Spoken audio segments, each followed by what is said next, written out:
and welcome back for our next episode of Animus, Absentis. I'm excited to hop back into all this after we've been off for a little bit. Yeah, before we jump into the game, I'm going to introduce sponsors and let everybody introduce themselves and their characters, and then we'll jump into it. So first off, sponsors, going to throw those links into chat. Our Fundamental RPG, which is the system that this game runs on. It's a simple D20 system. It's not setting centric, so you can run everything from high fantasy to sci-fi, obviously, and everything in between. So it's really cool. You can pick up your copy, the physical version, which looks like this. You can pick this up at Amazon, or if you prefer a digital version, you can pick that up, the PDF, at coffee.com/Raven, like it says at the bottom of the screen. And until the end of July, the PDF version is on sale for 50% off, so you can actually pick it up for just under $10, which is a pretty good deal. So check that out. Also at coffee.com/Raven, you can find Intrepid products, which is adventuring gear for real life, apparel and accessories and drinkware and cool stuff like that with a tabletop theme to it. So check that out as well while you're there, because there's probably something that you'll find that you will enjoy. And then Die Hard Dice, they recently sent me this really pretty Spellbinder Fey Queen set. It's one of their metal sets, which I will probably be using quite a bit this evening. And you can pick up your own set at dieharddice.com. If you use the code BlackFeatherJune, all one word, capital B, capital J, you can get 10% off of your order. And then if you want to catch up on this show or others that we have on the channel, you can do so at the Fantasy Network at watch.thefantasy.network. Just go to the stream library and look for Black Feather Guild. You can see all of our old content there. And you don't need to pay for anything. That's all free to access all of that, so go check that out. All that out of the way, we'll start with the top left with Jay. Tell us a little about Sparky and yourself. Hi everyone, I'm Jay, Aurelian Jays, and much like one of the 1/3 of the Canadians, I am also sweltering in this heat wave that we're going through. I'm a role player and game dev, and you can find me on Twitter, or itch.io, not Twitch, at Alien Jays, and tonight I'm playing Sparky, who is I feel like they're getting less and less anxiety filled and more not quite apathetic, but very much done with a lot of what they're dealing with right now. So we've gone from Rip, the mercenary / father figure / assassin, chasing us, to now the GPF keeping us on a leash, and we've just ditched them. So I think Sparky's very much keen to get back on the whole let's take out capitalism bent, and they're kind of pointedly ignoring that they were a clone and that there's maybe some leftovers there. Yeah, that's fine. There's nothing to worry about. V, tell us a little bit about Annie or Annalise and yourself. Hi, I'm Vanessa. I am an artist. I work primarily in pencil sketch, a little bit of watercolor, and also some digital art. So if you'd like to take a look at any of my stuff, you can certainly do so. I have an art Twitter, which is at PepperoDraws. That's Peppero like the candy. Spelling is there beneath my name card. And yeah, I play Annie, or Annalise, or Annalise, if you would like, for ease of access. There you go. She is, pre-memory wipe, she kind of functioned as a space anonymous, where she would use her powers to essentially pull off this Robin Hood kind of deal. But instead of stealing from the rich and giving to the poor, she would steal from the rich and sell to the less rich. And that usually involved corporations that she would steal sensitive information from and sell that to competitors or the little guy, so that they could use that in their own endeavors. Since finding herself among the crew, she has gotten back in contact with her little brother, who is now a part of the crew as well. She's gotten her memories back, and she's kind of sifting through those and trying to integrate those back into daily life, and that comes sometimes in the great form of having access to old contacts that might be able to help the crew. So maybe it's okay that she got her memories back, but maybe not. I don't know. The jury's still out on that one. I don't know how she feels about it yet, but yeah, that's Annie. Awesome. And then next we've got Alex. Tell us a little bit about Seattle and yourself. Hello, I am Alex. I'm currently dying on the west coast of Canada, where we are in the middle of fuck all sunshine time. I'm very warm. I'm very sweaty. And I'm playing Seattle, the gayest member of the crew. Which is saying something, really. Which is saying something, considering this fucking crew. If you had to have a disaster crew, this is it. And Seattle's dad.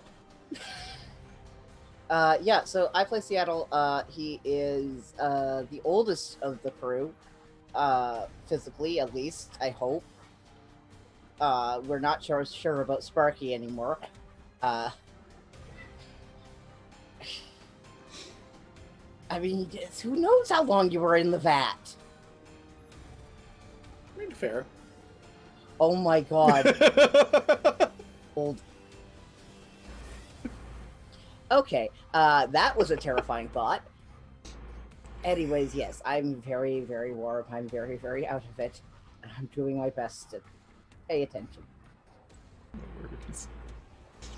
Awesome. And I love these players so much because every once in a while they're just like, here, Raven, have this little thing that you can play with later.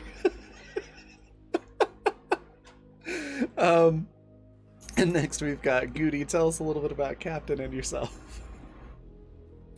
Hi, I am Goody, and I am not in Canada, but definitely still experiencing the heat wave. I'm sitting here in the dark because our energy company has sent us a very heavy-handed message saying, keep your energy off between these hours. So I'm sitting here in the dark.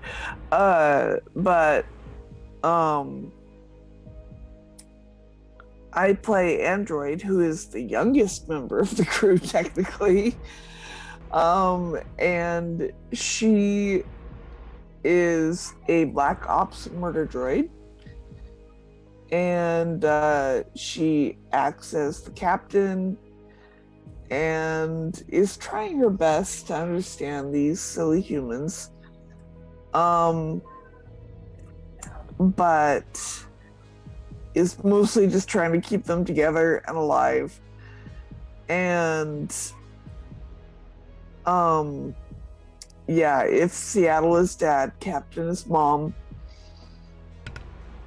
And someday she's sick of it, but she just wants to tend to her plants and fly the damn ship.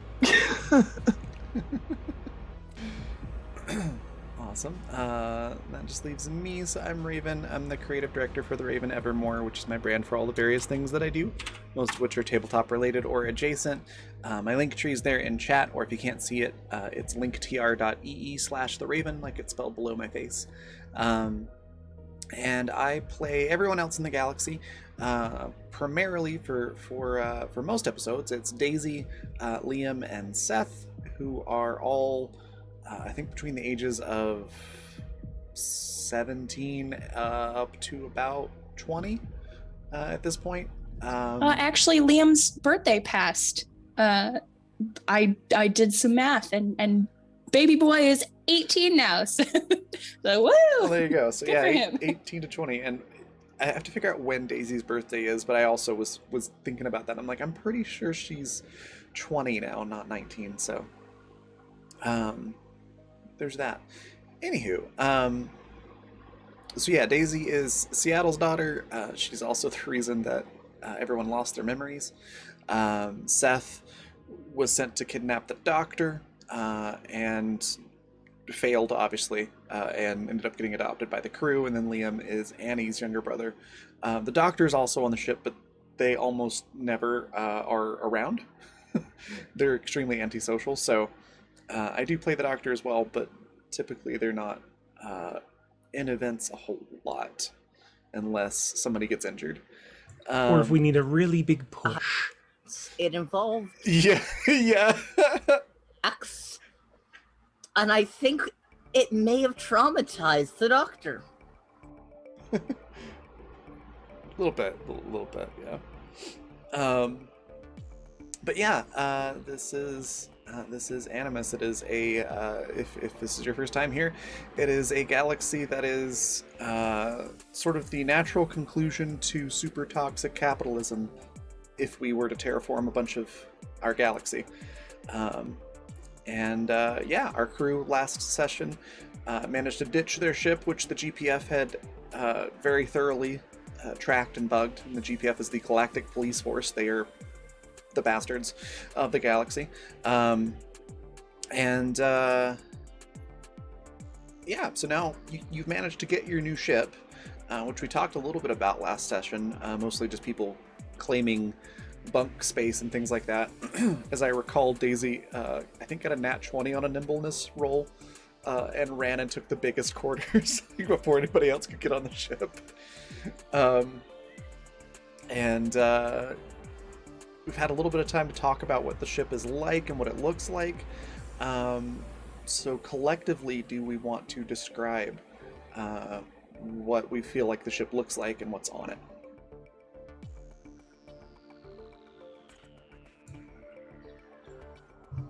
I could talk for hours about spaceships, so like maybe y'all should contribute first.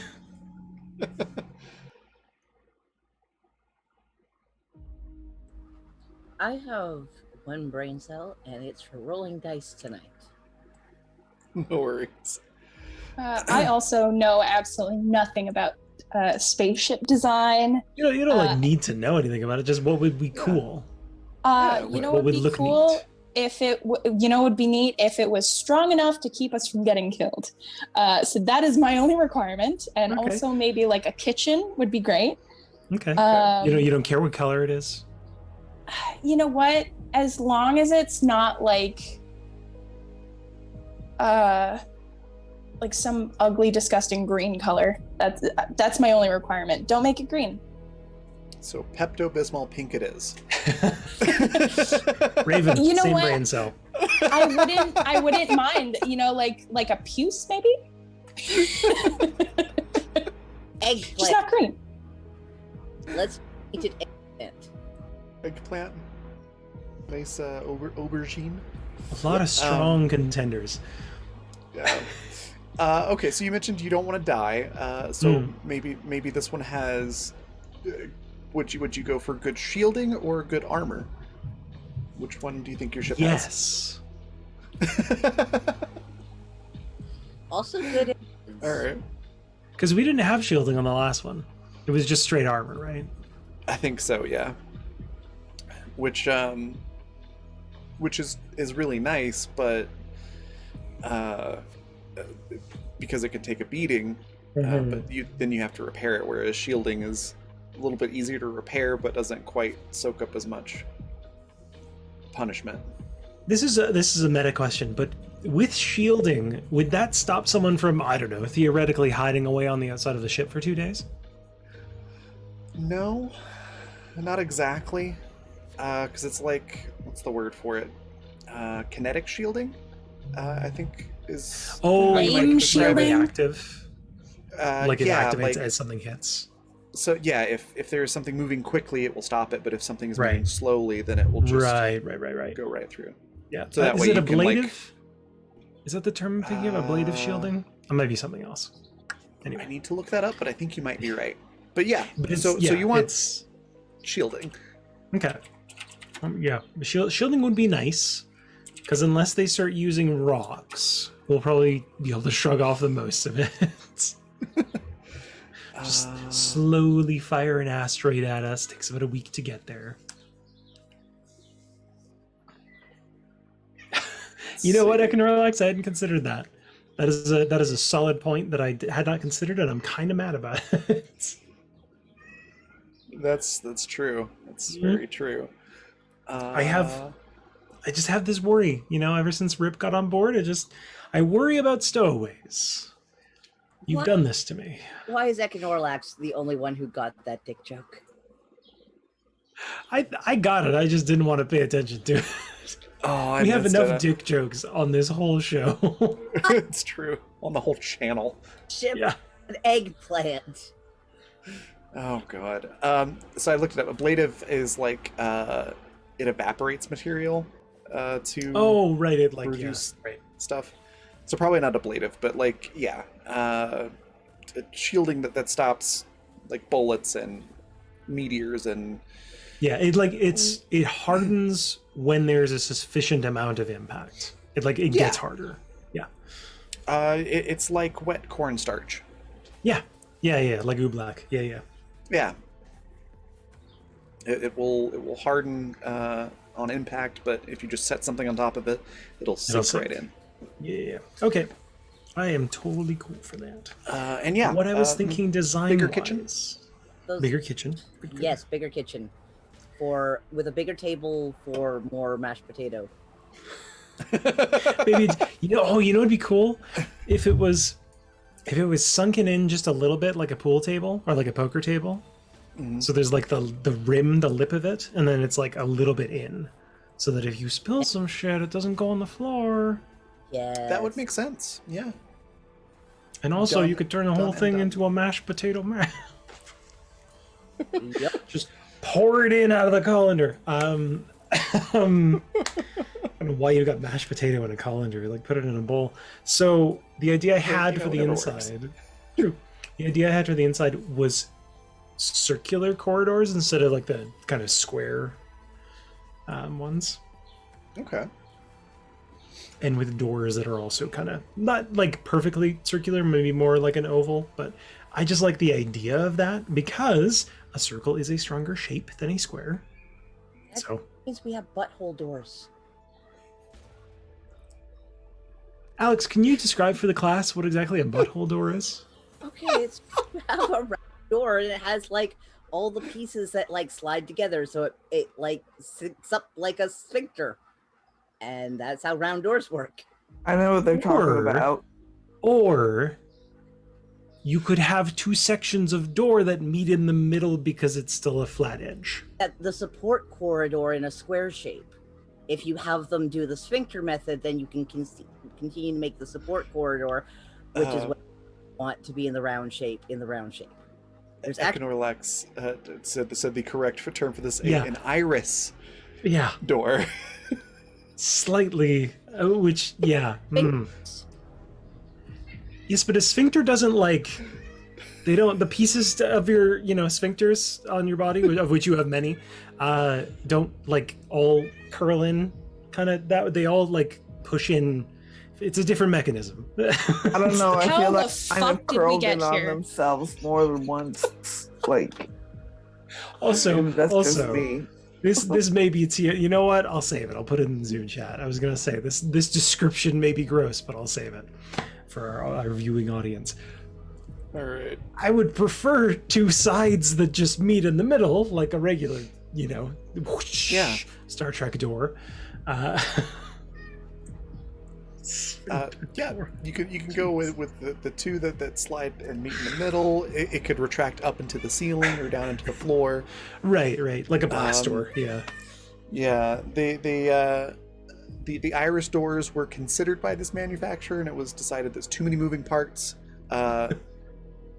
They broke down too frequently and had to be replaced, so people just didn't really pursue those as like a widely manufactured thing. You know, Right. But if you go to a junkyard, you could probably find some that still exist specifically for Seattle's door. no. Y'all get any butthole doors here? Oh no, something completely different. I realize that doesn't have. You know what would make like an excellent airlock door? A gel material. So you could like walk through the gel material and have it mold around you completely, so you don't have to worry about loss of atmosphere. We should also. I may have to have. Oh fuck! I may have to have my boy go and do some research because I've got patches now. I can go ahead and confirm that type of technology does not currently exist, Yeah, but it is within the realm of possibility for you to invent. but corpse current- Patent. current Yeah, wasn't invented before me, so let's invent something else. yeah. Some True. inventions benefit mankind more than Um, others. The Really, primary methods of sealing an airlock are currently your typical like bulkhead doors, yeah. or some of the fancier stuff. There are force field ones like a la Star Trek. So this is probably while we're doing the research on this, like for the best sort of doors and stuff, because he would have suggested we get the iris doors because they are the most efficient. Hmm.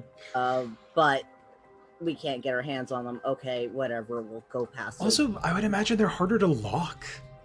Like someone could easily just like cut a piece out of one of the pieces of door, and then it might just like parts of it will fall to bits.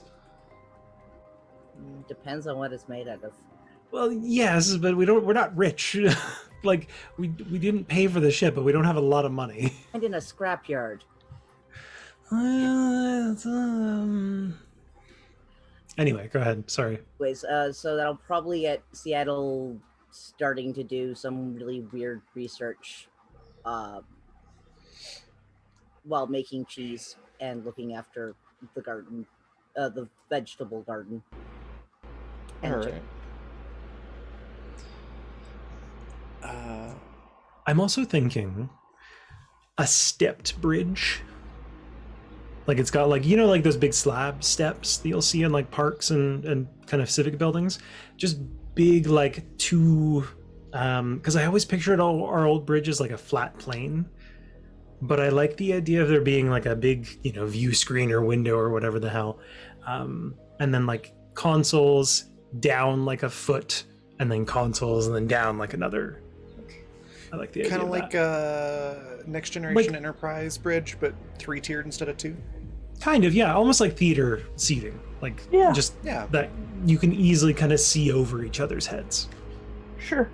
I dig Again, it. I could go on for hours. I specifically avoided thinking about the ship because I'm like, I will go too deep and no one will care. I care. It's okay. I also care. So if you want to figure out the tiny details and tell us about them, you're gonna then I'll save it for after stream because we There have you go. stuff to do. yes. But don't think that we don't care, because we care. So think about it and get back Well, to like, us. listen, nobody else was throwing stuff out, so I assumed it just wasn't a big deal. So, okay, noted. Appreciate it. What about the captain? Like, is there anything in particular that captain would want on this ship? As long as she has a charging dock and her closet, she's fine. Okay. All right. There will be on the ship, unless there's any like objection to having these things. There's a small arboretum on the ship. So you do have like a space where you can actually grow trees. Not a lot of them, but like 2 or 3, and various shrubbery or food type plants and whatnot, crops. That's the word I was looking for. So you've got that. You have it's not like a holodeck, but it is like an augmented reality room. For simulations and training is what it's intended for. However, as I'm sure you can guess, there's lots of things that you can program into it for video games, essentially, or whatever. And so it's not quite VR, and it's not quite like a holodeck, but it does give you some augmented reality. You have to wear like special glasses, but basic shapes. Little props and things like that will take a different form, so it looks and feels like you're holding something completely different. And that's basically for Seth and for Liam. And there is probably like an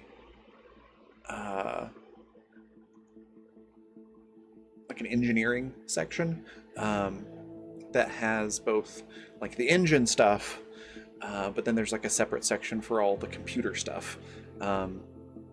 So you've got the engine, the weapons, and everything in one compartment, and then in an adjacent compartment you've got the main servers for the ship, the comms, and that sort of thing.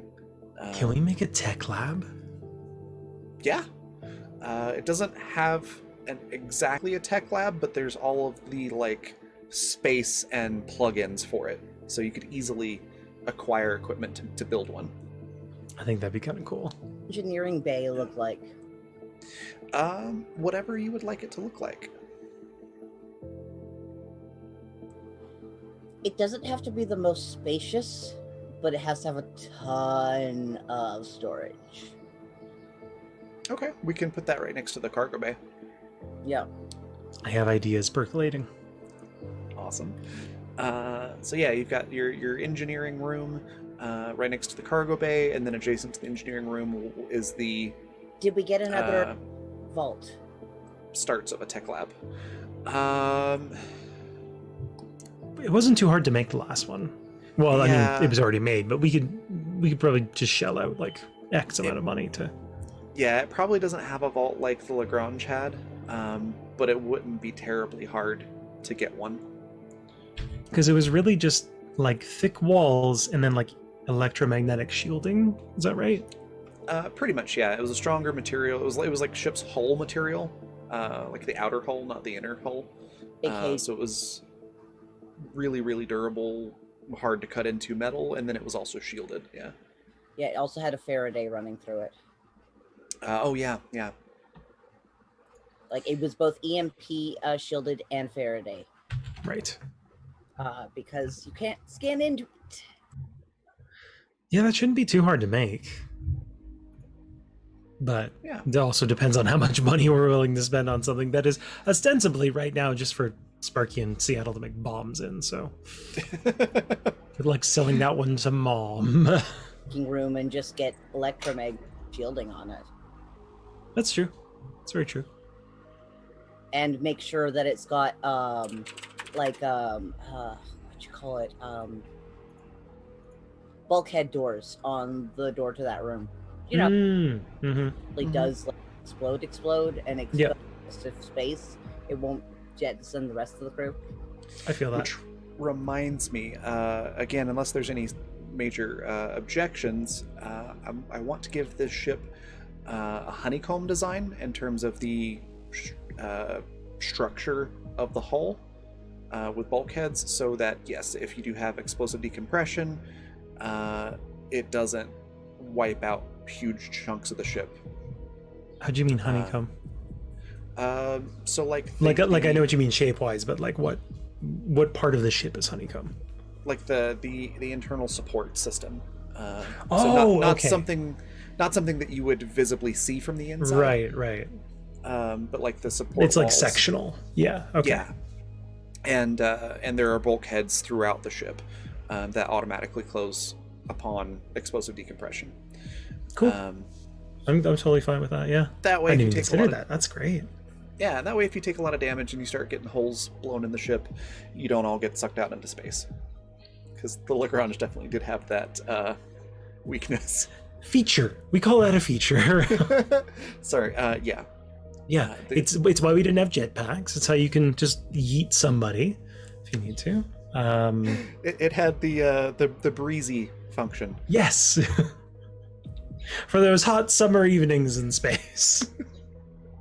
Is it weird that all I can think of when you said it, so, because you to get holes blown in your ship, all I could think was Pirates of the Caribbean.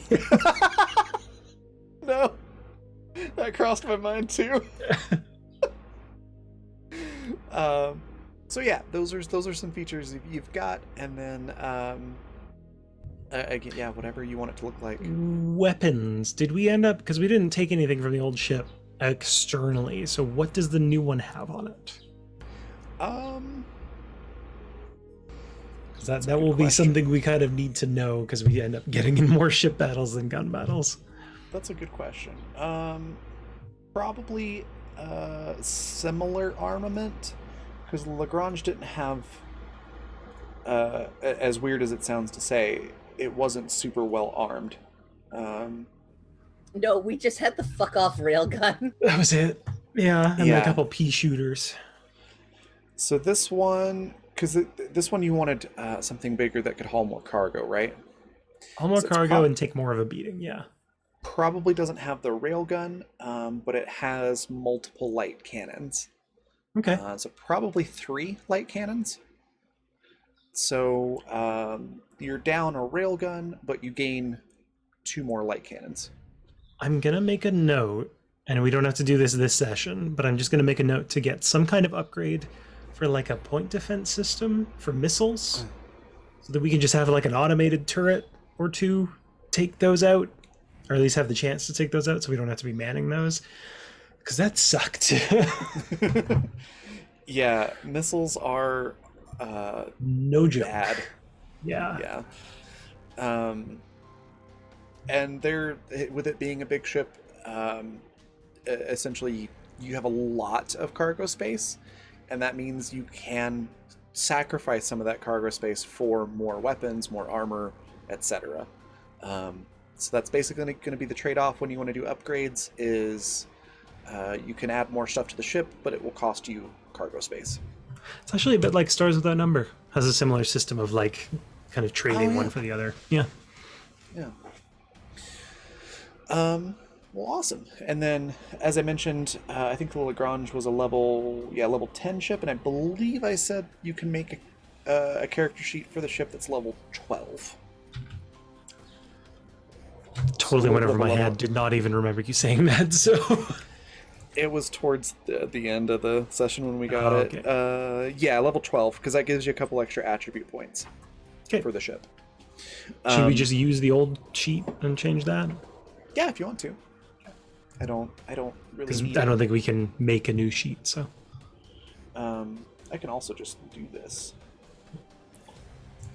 I will just duplicate it. the movie magic.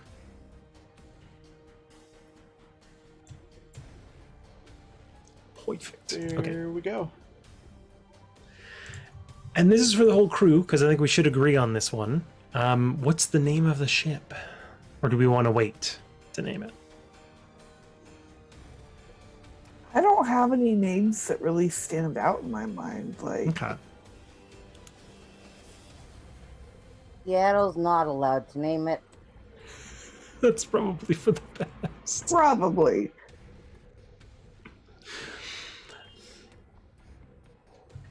Maybe after we spend some time with it, Yeah, the name will okay. come to us. I'm totally fine with that. I just didn't know what the plan was. Like a puppy. Yeah, we don't know if it's gonna die yet, so we don't want to name it. Don't want to get attached.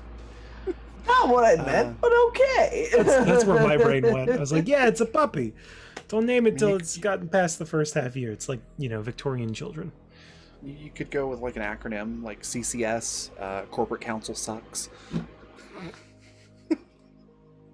Just throwing that out there. But yeah, I don't have to name it For right some reason, when you said corporate council, all I could think was like a homeowners association and someone just being like really snippy about it.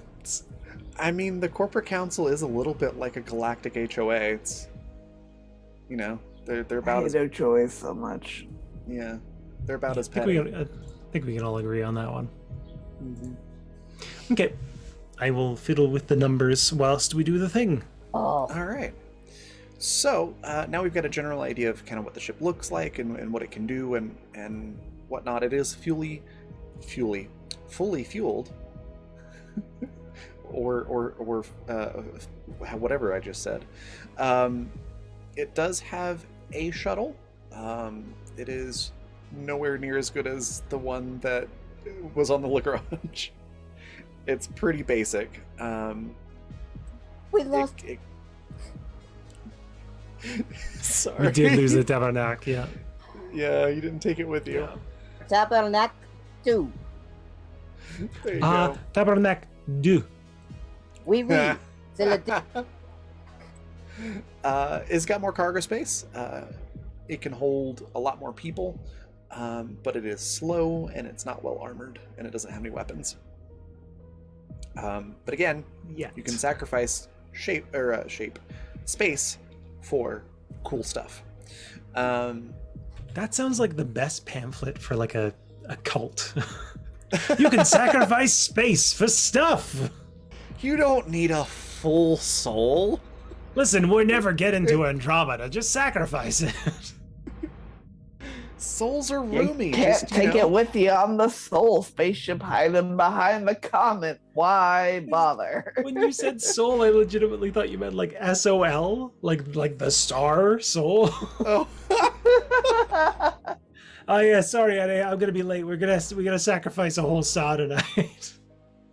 Oh my gosh. And if I remember correctly, you were meeting, because now I've mapped things out and I can tell you actual names of places where you are. Finally, after 4 seasons. You're in the Tundric Rim, so you're on the outside of civilized space, as it were. That's the same section of space where Celos Prime is.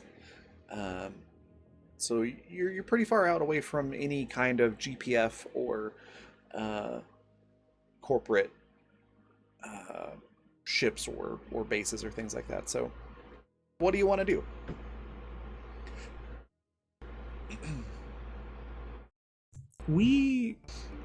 Correct me if I'm wrong, did we send a message to our contacts to tell them like, hey, we're switching ships, and oh no, that's right, we were going to tell them we were dead, but we didn't, because we didn't. You did send messages from right from the space station, right. that you came across. It was just a generic space station, and that's where Daisy talked to Lily, and she's the one who organized swapping ships. And you What was found the out, name of that oh, agent? Right. H something, I want to say. Radic Hall. Radic Hall, thank you. Okay. Yes, I just need to write that Radic down. Hall is his full name. Because he's special agent in charge. All I can hear in my head is like, Radic Hall! Like, what are you, a villain? Like, what? Get out of here. All I hear is like Governor Radcliffe from fucking Pocahontas, Oh, yeah. or Rabigan from Great Mouse Detective. Oh, Radigan. Oh my god. Yeah, I guess if we've sent everyone a message, we could probably let them know our new, number, space number, because now we have better comms that aren't bugged. Yeah, you don't have to worry about the GPF monitoring the ship because it's brand new. Yet. Yeah. What? This is the big question, and I think all of us should weigh in on it. What do we actually want to do? Because we've got 190-ish thousand credits. Okay. I mean, Galaxy's the oyster. We are the pearl, the irritant. Yeah, we are the irritant. Let's face it. We're the irritant in everything. We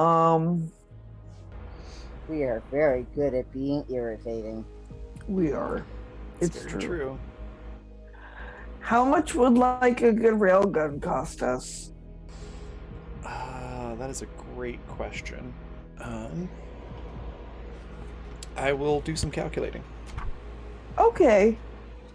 Because I was going to say we could break the ship and go do some work and earn some money. And definitely tip the GPF off right away. That's not shooting it down. It's literally just my brain going like, as soon as we fly this ship out of the dock, they're gonna notice. I didn't say fly the ship into a building. That would tip them off that it's That's us. true. That's true. So we fly the building into the ship. They'll never see it coming. Exactly. That's a weird mental image. That is. Like someone going in and like installing thrusters to a building. Possible option. Sorry, say again, Alex? Seattle spreads out a bit of that idea for for what looks like a new form of like airlocks for especially for catching between different types of atmosphere, like specifically between different types of atmospheres, as opposed to just deep space and stuff. But it would require a bit of help and gel and for doing some research and like seeing if you can't find the stuff to do it. But if we all worked on it together, we could patent it and sell it.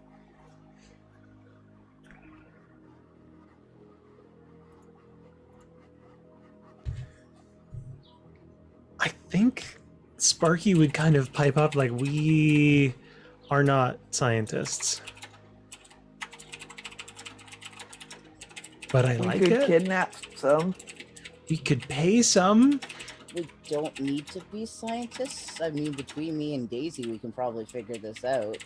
I made cheese. And cheese is, of course, analogous to new technologies and I think we left my body behind on the other ship because I'm having a very like spiritual out of body experience listening to that phrase. You've ascended. Congratulations. Cheese gel airlock. I mean, we'd have to be made out of an aerogel, which is used in engineering already. Cheese gel airlock. Well, actually, the cheese makes a lot of sense. If you use the right bacterial cultures, it can basically keep the airlock gel wall being self-sustaining, like cheese. I don't want Cryopod to learn that technology. Yaddle is revealing. Yaddle is actually a fucking genius. How would you make it safe for us to walk through if it's a bacterial colony? You wouldn't be able to control if there's like viruses that could propagate in it. It could change on a whim. That's why I need help. And I mean, y'all humans is gross. Sparky's gonna give Captain a look of like the first second of the look is like, how dare you? Oh no, okay, no, you know what? Also, yeah, we deserve that one. Suggest the other thing: hydrophobic layer, cell layers.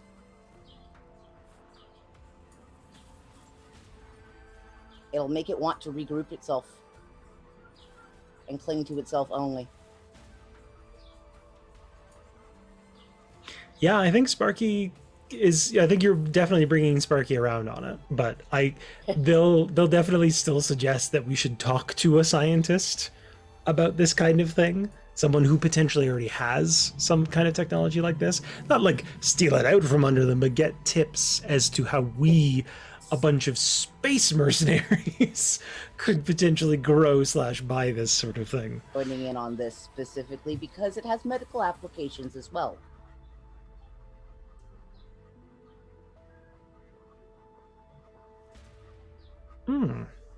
I'm sure we could find some anarchist crazy person who has developed this technology and is disenfranchised with the scientific community. Let me just pull up my phone book of recluse chemist scientist anarchists. So long as they haven't leaned too heavily into something like eugenics or something, we're good. Like, Valid. Would rather avoid the eugenics, please and thank you. I feel like that's probably the capitalist bent. I don't know, you look at a lot of them in the history, at least here on Earth, and it's like, wow, this person was rad, and then somebody pipes in, they were a eugenicist, and you're like, oh. And they were doing so well. Tripping at the finish line in a big way. Tripping at the finish line and breaking your own spine. Like Basically. Okay, so we can work out the logistics of it later, but is there anything you would like us to roll right away, Raven? To start like brainstorming or figuring out who we can contact about this bacterial gel airlock? getting you the information on the railgun first, because I almost Cool. got that No plotted rush. out. I want the Actually, I have to- railgun back. It was good. It was really. I mean, we blew up a whole building. Yeah, like That was pretty why cool. would we give that up? Yeah. Maybe two. Railgun. We could have two. DC gonna be for We that? could have two. That's like twice the railguns. It's true. Gee, Jimmy, how come your mom lets you have two real guns? Looking at the two of you and feeling a little bit insulted that you get so upset about the corpse cannon. Because the railgun does not magnetically accelerate human corpses at its target. We could make it. Ah, yes, the corpse railgun. That's not how magnets work. Oh my It is now. Congratulations. goodness of androids. That's not Oh, how the God. Force works. Yep. All right. So the railgun, I had to because we're basically making tech items, which is the equivalent of magic items for this campaign. So I'm using those rules in the book. So a railgun is essentially a first level tech item. So it'd be 100,000 credits installed. If you go to a space station and you have somebody install it for you, that's for a 2d10 railgun. If you want to install it yourself, it would be 75,000 credits, but it would require 4 mechanical engineering rolls at a DC of 30, and 1 tech engineering roll at a DC of 35. Which should be I fine like for our this crew. chances. Yeah. But rolling a 1 on any one of those can cause issues, which could make it actually more expensive. Right. So it's a little bit of a gamble, but with this... It's kind of like group, buying I a part for think- your car and installing it yourself. Yeah. Yeah.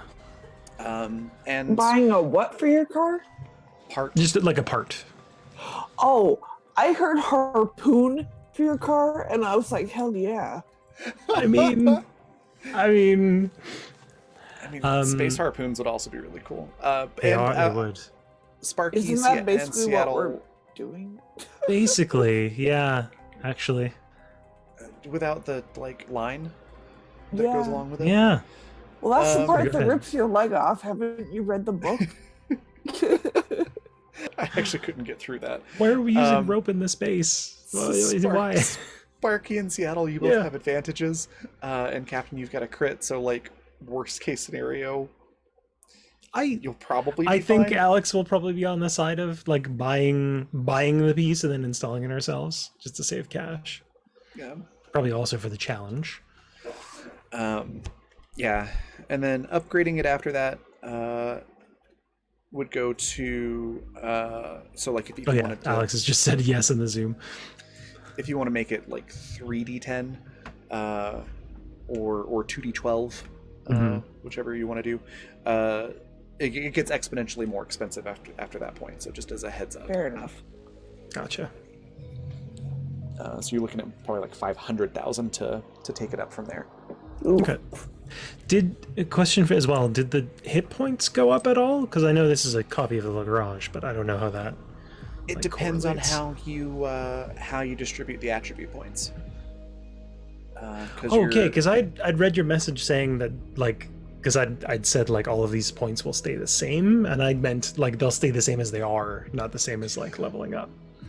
Okay, that makes way more sense now. I was like, what does the level change? Okay, Yeah, basically, it's like a brand new level 12 character, but it's a ship. right. Okay. So level it up like you would a normal character, but at that point, it just doesn't gain levels beyond that. It just gains upgrades. Gotcha. Okay, that makes a lot more sense. Okay. Awesome. So yeah, and then you wanted to know what to roll to figure out this gel thing. Yeah? Yeah, like either contacting someone or if there happens to be someone we have forgotten that might have this information that we haven't pissed off. Is that There's the problem. so It's a really good question. I don't or think you actually, you know what? I think Sparky would look on the extranet or the internet or whatever, and would look to see if there's any like scientific groups that have recently been mothballed. by a corporation. Like some group that was dealing with biological, either like biotech or something like that, that has been mothballed or otherwise shut down or whatever. And there's maybe some, some workarounds or leeways we could do with some greasing of palms.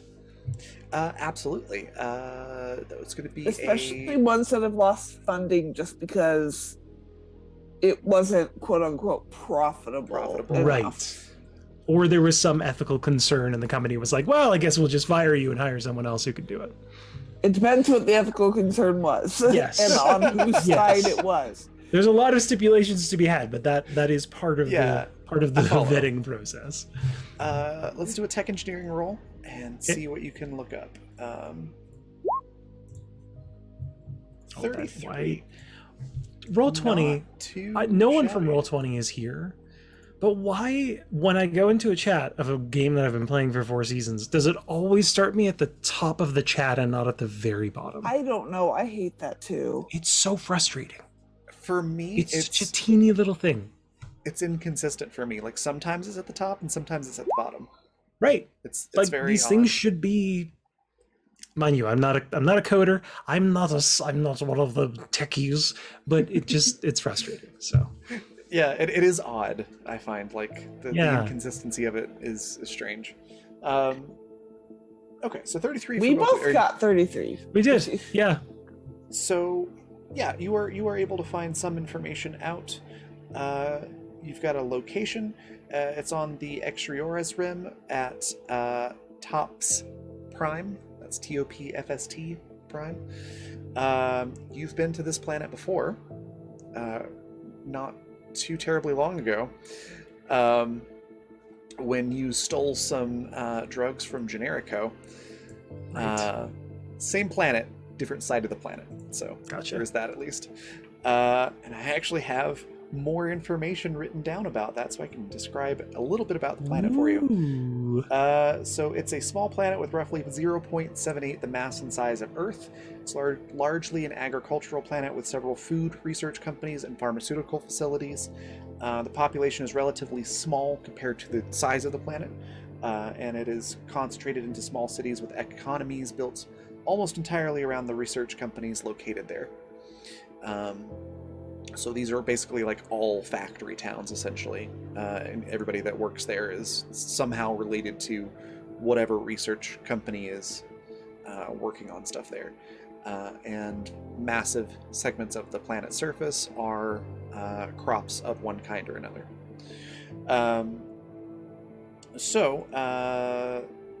That is the location you're able to find, and it is a subsidiary, a partner program between Quince and Pillar Pharmaceuticals. It was named something very like what's the word I'm looking for? Incognito. It's like ABC Research Company or something like that. It's a very vague name. Nondescript. Nondescript. That's the word I was looking for. Yeah. But yeah, you were able to see that they didn't really hide it all that much. That it was a joint operation between Quince and Pillar, and the two. Those are two corporate council members, and the two of them had a falling out, and I think it's you probably don't have a high enough role to find that information, but one of them pulled out their funding, and the whole project kind of fell apart. But they were working on biomaterials for spaceships. All right. Is any of the information regarding the scientists working on that available with that role? Like any names or any like known addresses or anything like that? Not really. Not on the net. But if you go to the location, you were able to see that they're small towns. So odds are, if you ask around, somebody will know. Right. Or Annie could do some digging with her fantastic skills. Sorry, Annalise could do some digging with her fantastic skills. You know, I never once told you guys that you had to stop calling her No, Annie. I know. That's purely for you, Vanessa. Love that. Yeah, Annie can light ahead if you want. Yeah, I think, like, if everyone's cool with it, I think Sparky would tell Annie, like, hey, we found out that this company folded. You know, like, that was what happened, right, Raven? My brain soaked the information, but is not telling me any of it. I get that. Okay. Yeah, one of the two investors pulled their funding. Right, so the whole it thing. Sort of, it just sort of flopped. Gotcha. Essentially. So yeah, just Sparky would tell Annie, like, hey, this company, we might be able to, you know, take advantage of some of these people, like, in terms of getting their information and bribing them. That's specifically, but we don't know any of them. But we know, like, where the company was and where they were last, and, you know, so maybe there's records. Did you say one of two of the? Yeah, which one dropped out again? Sorry. Yeah, Was do it we have Quince? any way of seeing, like, You who dropped don't out? know. Okay. Okay. But you said it was Quince and Pillar Pharmaceuticals. Pillar Pharmaceuticals. Okay, so Which, based on the information we garnered last session, it's more likely to be Quince because their stocks were not as good as Pillar's. that is true. That is at least Sparky's guess based on the information. But the question is why? Was it purely monetarily based, or was there something hinky? Yeah, you don't want hinkiness anywhere near your science. No. It's like radiation. There's some hinkiness required in science. You don't want too much tomfoolery and fun. That's true. That's true. And jankiness really is the thing that you want to Janky avoid. is an absolute no. Janky, is a no. you know, it'll always come in, but you want to make sure you put up safeguards, you know, jank walls, as we call them. What a really goofy move tonight, I'm Janky is sorry. human centipede levels. That's janky science. We're not going there. I got a couple other words for that. I don't know if I'd call it Is it janky. science? Yes. Are we Yes. touching it? No. Is it You've science? heard of Yes, weird- with the biggest asterisks. You've heard of weird science, but then like the next level beyond that is janky science. You don't want to. Yes. They blinded me with science. Like, it's even beyond like fringe crap. It's just like straight up jank. Where people are Well. like, even the people with the tinfoil hats on look at it and go, nah. Yeah, this is real official terms here. What I miss? Janky science. is- Yep. The best kind. Okay. It's the new hit single. I listened to it. No. I would too. Yankee science. Yeah. Who knows what we're doing with this plug-in, this robot? So I you've think got Tiger has it, I guess. You've got a to sum up. You've got a location. It's the same planet that you stole the drugs from, where you kidnapped Dr. McLaren as well. It's just on the other side of the planet. Found a subsidiary. It was a partnership between Quince and Pillar Pharmaceuticals. At one point, one of the two partners pulled out of the operation and it flopped. But it was a biomaterial research project for, spaceships.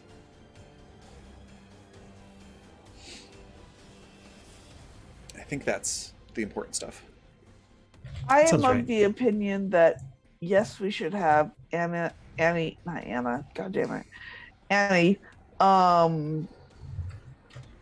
do the research, but I think we should go down to the planet, like do some good old fashioned like Door to door? talking to people. No, we're not proselytizing to these people. Have you heard the good word of science? But like asking around, seeing what we can find out. Hmm. Let our characters be characters. That's true. That's true.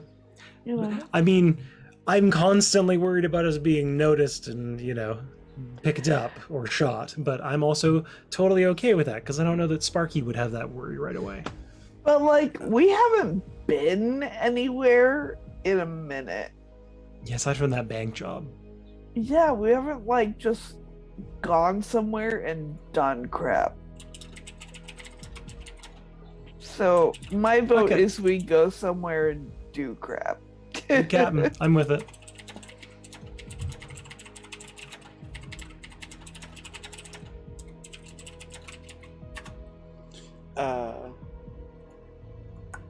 All right. Yeah. And for Sparky's concerns, you are on one of the rims, so the odds of you being spotted by a GPF are a lot lower. It's definitely Wait. not as... Question: where did we get? I almost called him fuckface. Toland. Where did we pick Toland back up from? Like range wise Also- from where we are now. Also We're on this not. particular No. rim. So, like, still a distance away, but Right. like, Oh shit, we The- actually meet Tolu face to face. Could we though? Like nobody seems to be able to do that, and I don't know that he's particularly keen on us. Also, they have him on Yeah. watch too, don't they? presumably. But Captain yeah, might try to kill him. I would like to see that. Gonna lie. We haven't seen Captain actually like attack anyone aside from a door.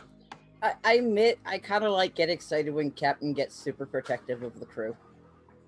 yeah, Captain's big mad about Tolan. yeah. For good reason. Tolan was Iacundum was the name of the system. Okay. He was there, but had been transported off of there by the time that you got there, essentially. Of So you still haven't course. actually met him in person, So we just sprung an empty trap, is what you're telling me. basically. Yeah. Oof. We got had. Yeah, Captain's big mad. And Tolan basically got strong-armed into helping them. Yeah. Which doesn't really put him in our good books anyway. Like it doesn't Yeah. make things even Stevens. Yeah, I'm down for just going down planet side and bugging people on their daily business. That sounds good. And yeah, you're not too far away from there. Probably take you about a couple days to get to the planet. And is there anything that you want to do on the way there? Or do you want to just fast forward to the location? I think outside of notifying everyone that we're going. There was something I wanted to do on the trip, but I don't remember what it was. Oh, you know what it is? Sparky is going to go find the boys, Seth and Liam, when they're doing their like augmented reality VR room stuff. If they're doing that on the trip. Probably. It's probably one of the first things they found and are working on. Fiddling with, yeah. Okay. Yeah. So yeah, Sparky would seek those two out. Specifically, I think it was Liam who had the mysterious box. Seth had That's the the one. mysterious box. Seth had the yeah. mysterious box. So yeah, Sparky's gonna kind of, like, did they have the door open to the room or is it closed? Yeah, it's open. They're bugging Daisy about fixing something or like making a cartridge plug-in so they can download new games and stuff. Right. And Daisy's only like half interested in this at the moment, so she's half-heartedly working on it. But yeah, the doors are open, and they're essentially trying to play like Pong or racquetball, like Goody said in chat.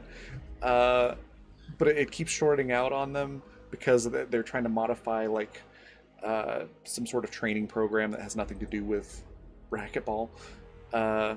So these objects just keep sort of changing back into their blank shape and bouncing off Right. of them. So that's kind of the scene which that could you're be walking its own into. game. It could be. Okay. Yeah, I think Sparky will kind of wait for the moment when they're taking a break between attempting to run it, Okay. and would kind of sidle up to Seth, and just kind of poke him in the ribs while he's working on something. Like, hey, Seth, Hey, what's up? did you bring that weird box with you? Yeah. I mean, weird seems like a subjective term, but Well, the you know, box it's kind that I of had in the cargo bay. Yeah. yeah, it's just, you know, I think it's just kind of weird because like you keep it from us, you know, you don't tell us what's in it. I mean, seems a little odd. Let's see. Can I see what's in your underwear drawer? Sure. That was not the answer I was expecting. No, because my underwear drawer is in a box that I bring onto the ship and then hide away in my room and get cagey about answering. Because it's an underwear drawer, Seth. So sort of gives you like an awkward finger gun pose, just like touche. Don't Why get do you- snippy with me, young man. Why do you want to know? Because it's weird and we have nothing to do. Well, I have nothing to do. You guys clearly have stuff to do. But, like, I kind of want to know, just in case, you know, it's dangerous or it's weird and dangerous. It's not dangerous. It's nice.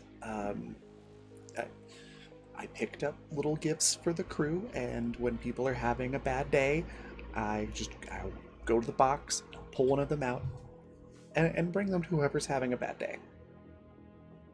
Sometimes everybody's having a bad day, and then everybody gets something.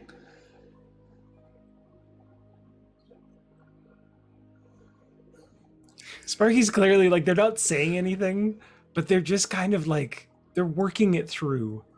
Like, they're trying to understand the kind of the reasoning behind having a giant box full of gifts, essentially. Like, what? How do you? Are they just like generic?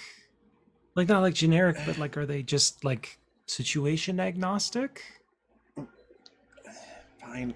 Like snacks? Don't ruin the surprise for everyone else. Remember the bird nest that you got? Yeah, I still don't get why you took a bird's home, but I appreciate it. It's stuff like that. It was an abandoned bird nest. Again, I didn't steal an actual home from a bird. How do you know it was abandoned? Maybe it's like a summer home? And it's clear, like, Sparky is trying to make it sort of clear that they're ribbing Seth, like they're not genuine about it. Seth's just like, fine. It goes into like a detailed explanation of how you can tell if a bird nest is being actively used or not, and like how you can tell from how many seasons ago this bird nest was abandoned and stuff. Like the Boy Scout definition. Sparky is soaking it up because they didn't really have them as much on Mars. Yeah. I'm making that canon. Birds were not as big of a thing, and they did not make nests like that. So yeah, it's weird, but it's fascinating. So yeah, Sparky's like, I won't spoil the surprise. It's been bugging me for a while, and since we're on a new ship, you know, like, air out the weirdness. Yeah. That's all it is. Okay. Don't look in my underwear drawer. I'm not actually gonna look in your underwear drawer. I know. God, you really are like you and Liam, two in a pair. So what are you working on? They'll just breeze right past that. Liam's been like ignoring the conversation this whole time, but hearing his name just is like, "Hey, what?" How's racquetball going, Liam? And Don't then wrap Sparky me just into totally whatever you two are blows talking past about. it. So yeah, Sparky will lend their hand in return for that information in whatever they end up needing a hand with. It's basically like what you end up having to do is not like circumventing the safeties, but like circumventing like the parental controls Right. on right. something. Oh, like almost like giving admin privileges on an account that you don't have admin privileges on. Yeah, it's kind of like that, or like a work computer that where they've like set up something so that you can't put video games on it and taking that off, essentially. Okay. I mean, oh, like firewalls at school, like trying to install Yeah. a game past the firewall. Okay. Exactly. Yeah, exactly. I can realize not hacking. Yeah. Okay. Yeah, Sorry, that's just all saw Sparky chat. would do for one day. Okay. And then just make their room a little more like home this time around. Well, like home, but like decorate it a little more, make it a little more personal than the previous room. Yeah. Awesome. And the quarters are probably like 1.5 times the size of the ones on the Lagrange, so they're pretty spacious for a spaceship. Crew quarters. Pretty spacious. Yes. You could say it's pretty big. You could even say it's really big. Yeah. I hate that that's my legacy. I hate it. I have to lean into it because it's not going away, but it's so frustrating. Sorry. Those who don't know, Void Cavalcade a couple seasons ago I ran. It's a running joke. Just go look it up. I'm not going to give it to Yeah. you. Yeah. It wasn't even like that big of a thing. It just No, stuck. it wasn't. It just ballooned. Anyway, Oh. is Annie doing anything during the 2 days? Nice segue there, Jay. Segways in the cargo bay. Right, of course. Uh-huh. I don't think there's anything in particular that I wanted to have Annie do, now that I think about it. Okay. Um, Totally fine. yeah, probably just setting up her stuff back in her room and things like that. Just regular, run-of-the-mill, everyday stuff. All right. Anything from the captain? Yes. After she gets everything set up in her room, which is mostly plants everywhere, she sleeps in the closet. And she has one of those, like, they're really trendy right now. Like, in loft apartments, you'll see people, like, instead of using their closet, they'll just have, like, a rack of clothes. She just has one of those because she doesn't. I literally have that in my room. Because Yeah, this yeah, is my you know. closet. Yeah. So since she uses her closet as her charging dock, she's going to call Annalise or Annie, whatever, into her room. If it's broke, I didn't touch it. So like, ooh, Annie's in trouble. Captain's just going to reply, "Nothing is broken. I require an extra pair of hands to fix my hair." And he's like, oh, that I can do. I do indeed have hands. And she will go to meet Captain.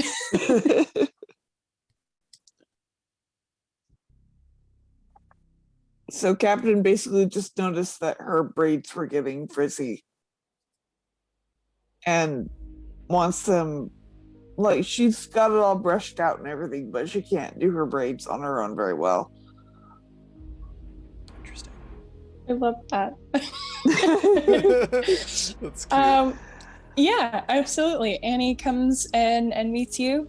She sees that you already have your hair brushed back out. And she starts putting them back into braids for you. What kind of braids did you want? Let's just do a single French braid down the middle. Cool. So Annie, yeah, she starts to to braid your hair for you. She has you tilt your head back a little bit so that she can start at the very top. And her hands are very, very gentle as she kind of weaves the pieces in from the sides, lets you straighten your head back up, and continues down the back of your head until it's all done, and she ties it off at the bottom. Yay, thank you. Captain thanks her and ties the ribbon at the end of it. And asks if Annie is settling in to the new ship. Yeah. I mean, I've got my stuff squared away in my quarters, so everything, knock on wood, seems to be okay. Seth and Liam seem fine too, so that's my biggest priority, I think. But yeah, things seem good. Captain is confused by the knock on wood sentiment. And just says, I don't think there's any wood to knock on here. Yeah, no, it's just an expression. Like you touch wood or you knock on wood to keep from things being jinxed. So it's just a figure of speech. Oh, it's a human superstition? I guess for some people it's a superstition. Yeah. I don't know. I'm not the type of person to think that if I don't touch wood or knock on wood if I say something, but it's just a speech thing, I guess, for me. I understand. Well, thank you. Go ahead. I didn't really have anything else to Okay. say. Sorry, yeah. Annie is kind of like a little awkward at first. This is kind of like a new thing for her, where it's one of those things that she's trying to integrate back between before and now. So she's a little bit more awkward than she would typically be. So she stands there for a second, like reaches her hand out, gives Cap like a little pat on the shoulder, thumbs up, and then she turns around and swiftly walks away. Captain just lets it happen, like, okay. She must be having a difficult time, like, whatever. Yeah, she stops at the door, gives another gesture of goodbye, looks like she wants to die, and then leaves.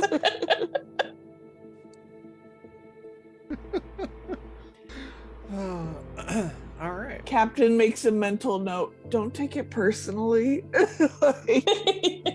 Yes, please don't. She's just going through it. Yeah. All right, then. Yeah, those things happen over the course of the couple of days, and before too much longer, you pass into the Exteriores rim, and then finally arrive at your location in orbit around the planet. There is not a lot of GPF presence here, but there is a lot of corporate presence here. So there are ships from Visco, Quince, Pillar, and is that it? I think that's it. Yeah. Those are really the only three fleets that are here. Mostly just light cruisers, one or two per company. Are they like patrolling, or are they just here doing business? Hard to say.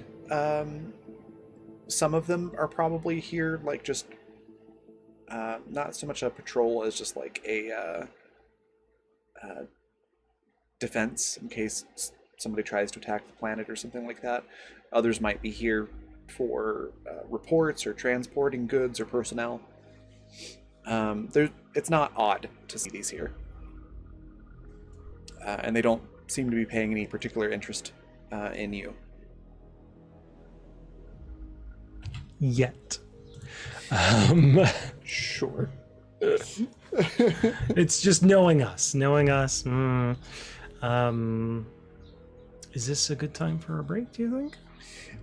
Yeah, I was actually going to suggest that. I think this is a good spot for a break, yeah. Before we do, though, I did want to do one more thing. Anybody who's interested in learning about what's happening in the news is welcome to roll sight or hearing to see if you notice something.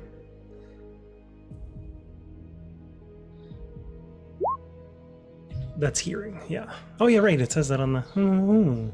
Yeah. It's a fancy new thing. Okay, so 30 in hearing for Sparky, 15 in sight for Captain, and 29 in sight for Annie. So it's really just Sparky and Annie that catch this. There is a news report about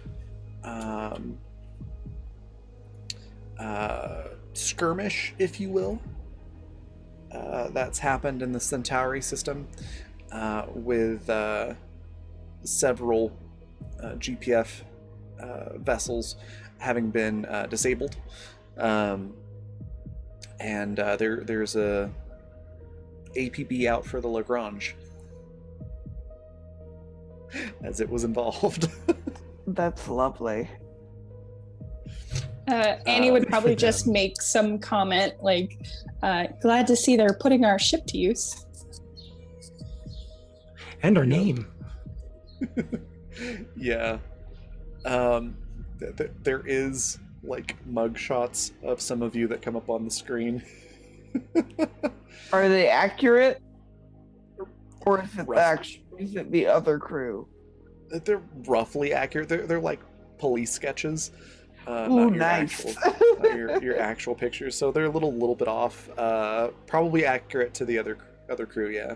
But close enough to what you normally look like to be maybe a little bit concerning. Oh, no. We have one of those crew faces. Yeah, Yeah. for sure. I think Annie like points to her sketch and it's just like, my nose doesn't look like that. And Sparky is like, Sparky's like seconds from saying like, yeah, but your eyebrows are on point in it, and they're like, yeah, your nose doesn't match at all. And mine's way out of whack too. Captain's looking at it just like that is literally just an android. They just took like one out of storage. It's just some random android. It's like that's literally Round ass just, face, just like bloop. Yeah, like yeah. But that you know where they are now. So they were just very recently in the Centauri system. So yeah, we'll take a break there. So we'll be back in 15 minutes. Go hydrate, grab snacks, stretch your legs, and then head on back, and we'll see you in about 15 minutes.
not that one.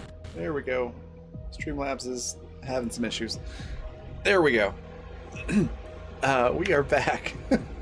Sorry, my Streamlabs OBS was clicking on random things. It was very odd. But we are back. And yeah, you're in orbit around the planet.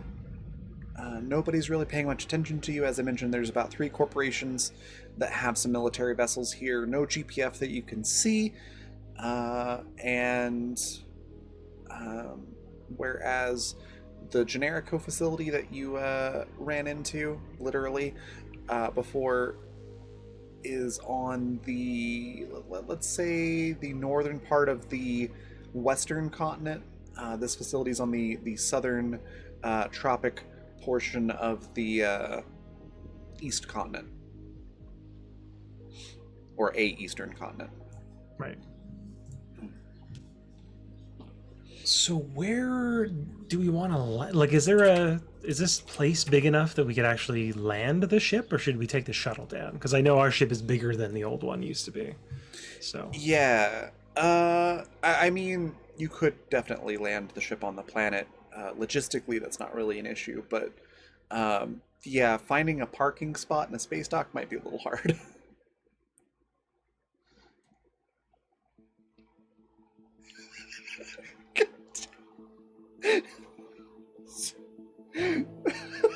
So we're talking about challenges that the ship could have in our Zoom chat, and what Goody just said. Oh my god.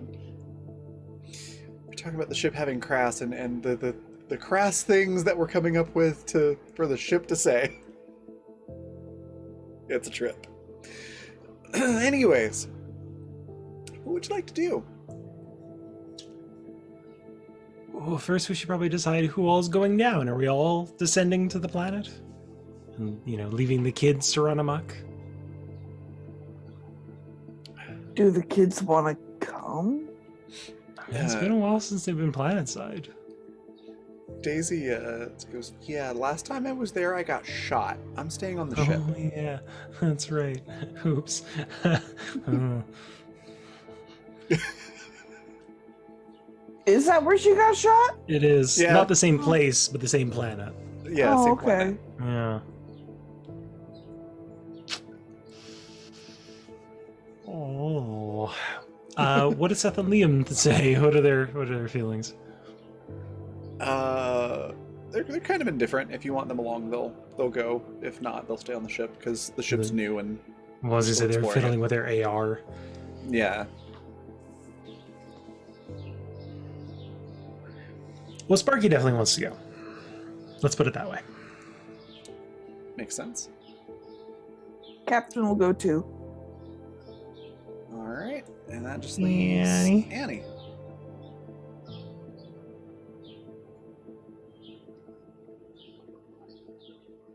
Vanessa? Sorry, I'm back. What did you ask me? Sorry. No worries. I heard you say my name, but I was not at my phone. Sorry, what did you ask? Are you coming you down to wanna- the planet with yeah. us? Oh, yes. Okay. All I could hear in my brain was, a crew member has been just... Oh my god. Oh, that one's definitely getting my vote. So- we should probably Alright, take the so- shuttle down. I'm gonna have Seattle stay with the ship, probably working on the engine room.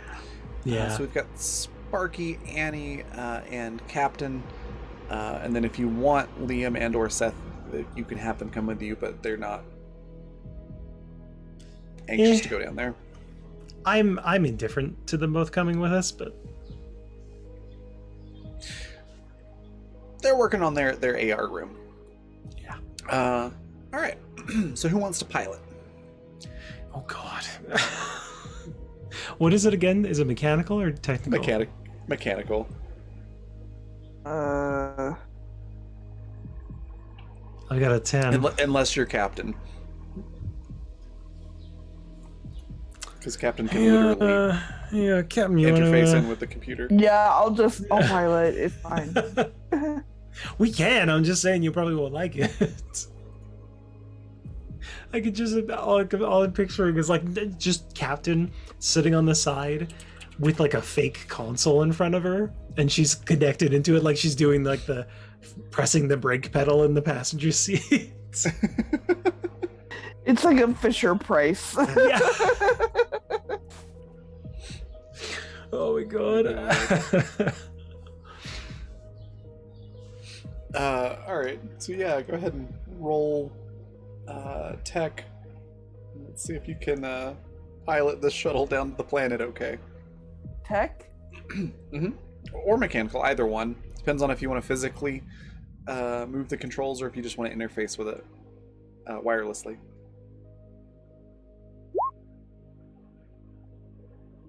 Uh, 23? Yep, that's enough. You are successfully able to undock with your ship and fly it down to the town where this company went under. Yeah, there's not even like a air traffic controller or anything like that that asks for why you're there or anything like that. It's just sort of a automated thing that shows you where parking spaces are, essentially. And you can park at this town, and it is small, like the place that you stopped on Mars, like that small. They're Backwater, I believe they call those. Yeah, it's a little less like backwater because it's a corporate town, but it's like there's So like runoff? the super grocery store, and like Gentrified. one or two entertainment places, and a few mom and pop restaurants, probably little things like that. But mostly it's just houses and stuff for the factory and whatnot. I'm getting the feeling of like a mining town Yeah, that I is was no thinking longer like a mining industrial town. age kind of. Yeah, Yeah, like something kinda that's like still that. around but no longer is doing the thing it was once known for. But not like Mhm. the depression of like a Pittsburgh steel factory Yeah, town. God. Because Or God, like- those are depressing. Or like Yukon City up in it's so Yeah. sad. It's It's definitely Centralia. It's just straight up Central. Just kidding. That's horrible. No one It's lives. kind of like literally, no one lives there. it's kind of like at recession stage instead of depression stage as far as the Okay. local economy goes. Okay. Okay.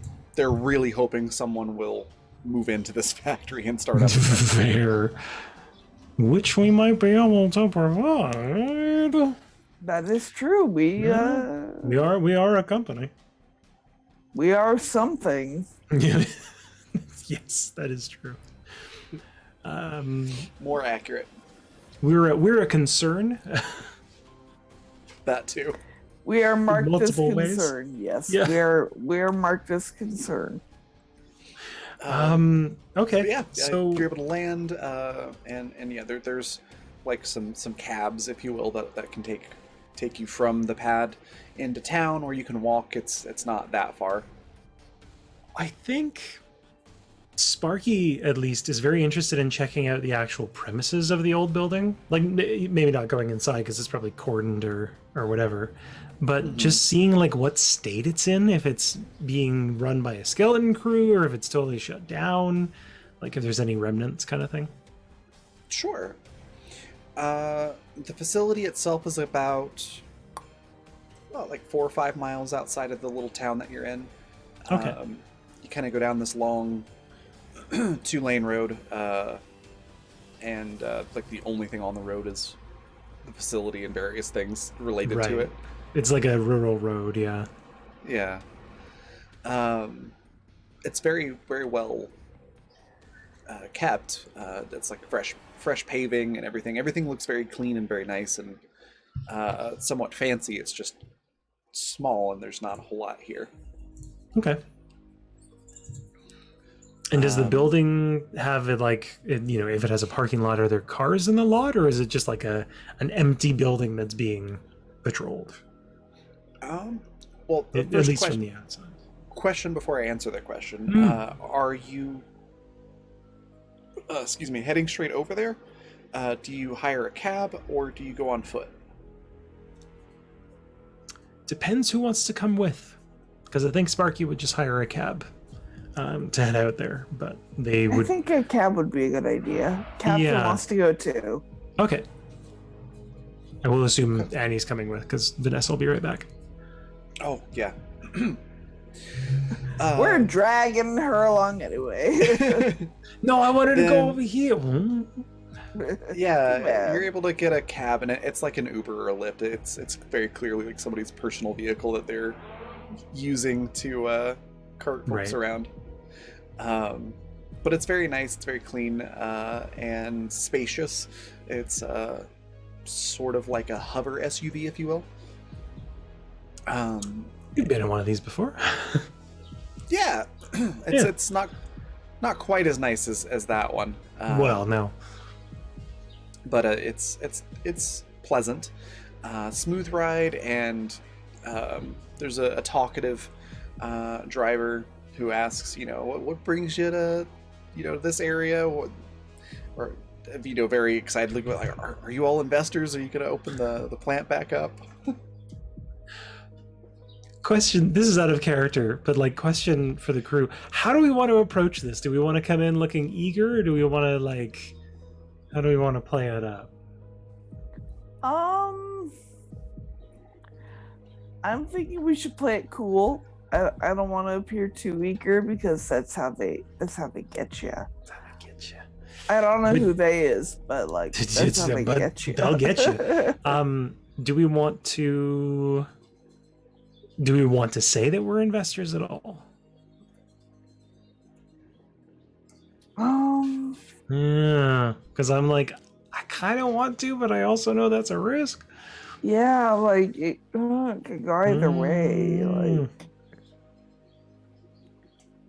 we are, but Good. well, I don't even know. Like potential investors. Like we're like scoping the market. Yeah. Like we heard some things about this area. We're looking to move our small company. We're 20 employees. Room to grow. Like it's a family buying a fucking condo. Oh my god. Oddly enough, that's probably how most of these types of conversations go. Probably. Probably. I mean, let's be real. We've been together for about 13 years. Yeah, the original members are gone, so it's not even really us. That's ominous. Yeah, a tiny Bought out by one of the corporate council member subsidiaries, Yep. first year in. Right. And we're basically a shell of our former selves. Nah. So, yeah, I think Sparky would kind of just say the gist of that. Like, yeah, we're in the market and we're just kind of inspecting various properties and seeing what would be best. Lots and lots of business jargon, like legalese. That means really nothing except, hey, we have money and we might spend it here. That's the Right. extent of it. Yeah. Yeah, they kind of curb their enthusiasm a bit. They're like, oh, okay, but they're still kind of excited. And they talk up the town and how nice it is, and how good the workers are here. Gives you the full like real estate agent kind of spiel on why you should move your company here. The school system's great for if you have kids. The conversation kind of goes on like that for a few minutes. It doesn't take very long to get there. And then getting back to your original question, I need a sight roll from Sparky to kind of take in what the building looks like. 22. There are no cars in the parking lot that you can really notice. Maybe one or two, but very clearly not like a shift of people are here. The facility is quite large. It is a giant warehouse and lab and facility. I'm trying to think of how to relate this to square footage. Like take 2 of your standard super grocery store places like Walmart or someplace like that, about 2 of those, and put them together, and that's how big this place is. Excuse me. It's a pretty big warehouse. Yeah. The entire complex is fenced. Sort of like a high-tech chain link fence, if you will. With some type of deterrent along the top as well. Right. So pretty secure. And then there's an entrance, sort of like a guard booth, which is manned. There is someone there. And your driver pulls in and rolls down your window for you. And somebody steps out of that little guard booth and asks you what your business is and if you have an appointment. Vanessa, you feel like fielding this? How you feeling? No pressure. I wanted to get a feel for how much bullshitting we want to do today. Okay, so you'll have to fill me in on the last couple of minutes. For sure. Just because I was gone. So we're out at the facility that folded, that we were Right. interested in learning from the people. And Yes. this cab driver was just giving us the whole spiel about like, oh, it's a great town. And we said we were potential investors. It was essentially the gist. Right. Okay. So we're just using it as an excuse to like scope the building out and see, because we're thinking we may actually invest in the building and get it up and running and then have it work under our thing. Like it's all a work in the progress. I know much more than you do, but it's Sparky definitely wants to get a feel for it because someone here might know some of the people. Like there might be some like high up staff that's still puttering around the building that might know stuff. Right. So I have not funneled the same amount of points into my my speech and all that stuff as as I have my tech engineering. It's fair. That's fair. I can handle speech. I just didn't know if you wanted to step in on it. Or Captain can as well. I'm happy to let Captain field it. If you would rather that I try to charm my way through it, I have a good charm roll. But other than that, if you just want to talk your way through it, Sparky can definitely do that. My speech isn't bad too. Charm and things like that, you're on your own. But speech, I can do.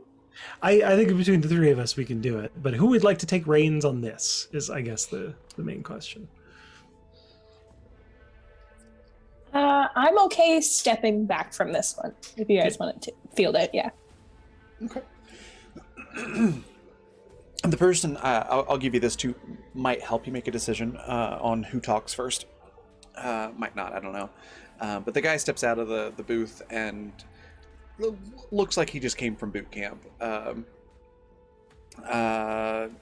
Pretty toned, somewhat muscular, very close cut hair. And sort of a khaki, military-esque looking uniform, but it's very clearly like not part of like a corporate military. It just almost like style. the drab olive security outfit style. Yeah, basically. Okay. But it's just khaki colored, and he does have a weapon. He's got a sidearm, and he's holding a computer tablet. With a little scanner on it as well. Did we ever get around to faking our identities? I don't think so. Yeah, because you haven't stolen the cards for it yet. Shit. Yeah, we thought about that.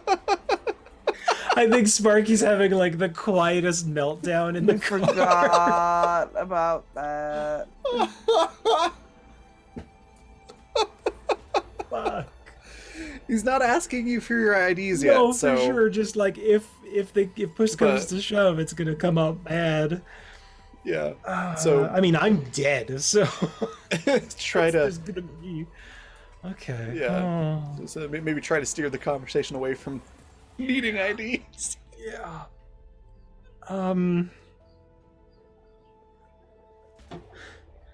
Do we just He's say we're there, like looking- tourists? He's looking a little impatient. Yeah, for sure. Because if we say we're investors, they'll probably want to give us like temporary IDs or something. There it is. There's the classic Animus panic. Okay, I have an idea. Go for it. Go for it. Captain will speak up and simply say, "We are paranormal investigators."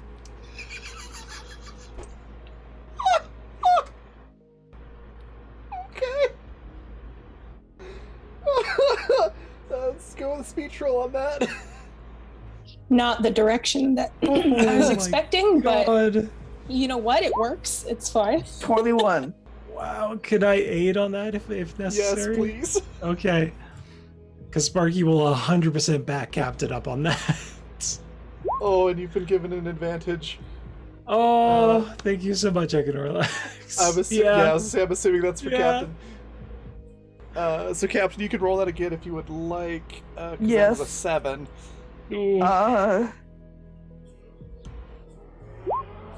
That's better. 26 is a Definitely little better. better.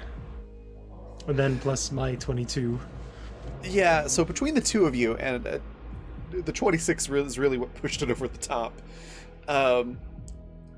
He still seems kind of skeptical. He's like, paranormal investigators? I haven't heard anything about this place being haunted. Well, that's what they said about Mars, but you can never be too sure. Mars is definitely haunted. Yeah, I did hear about that really creepy thing that happened with Mom Sato. I heard that guy's like still in shock over it. Yeah, we ended up actually interviewing them at one point. It was that place is. And The EVP readings were off the chart. he kind of puts his hand on his sidearm and starts looking around at like the shadows and stuff. Like, Hell yeah. Whole galaxy's haunted. All right. How long is this gonna take? Because my lunch is in a couple hours. 10 minutes tops. Yeah, real simple. Just a quick check over. It's like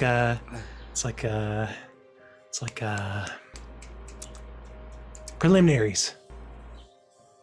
It's like, oh, okay. So it might not actually be haunted. You're just checking to see, like, if you need to investigate. It's like checking. Yeah, it's like checking for bugs in your house. You don't know if you got bugs till you check for your house for bugs. Okay. One sec. And he goes back into the booth. I can't believe this worked. Goes back into the booth, and he comes back a few minutes, maybe 2 minutes later, with it's like a little key card.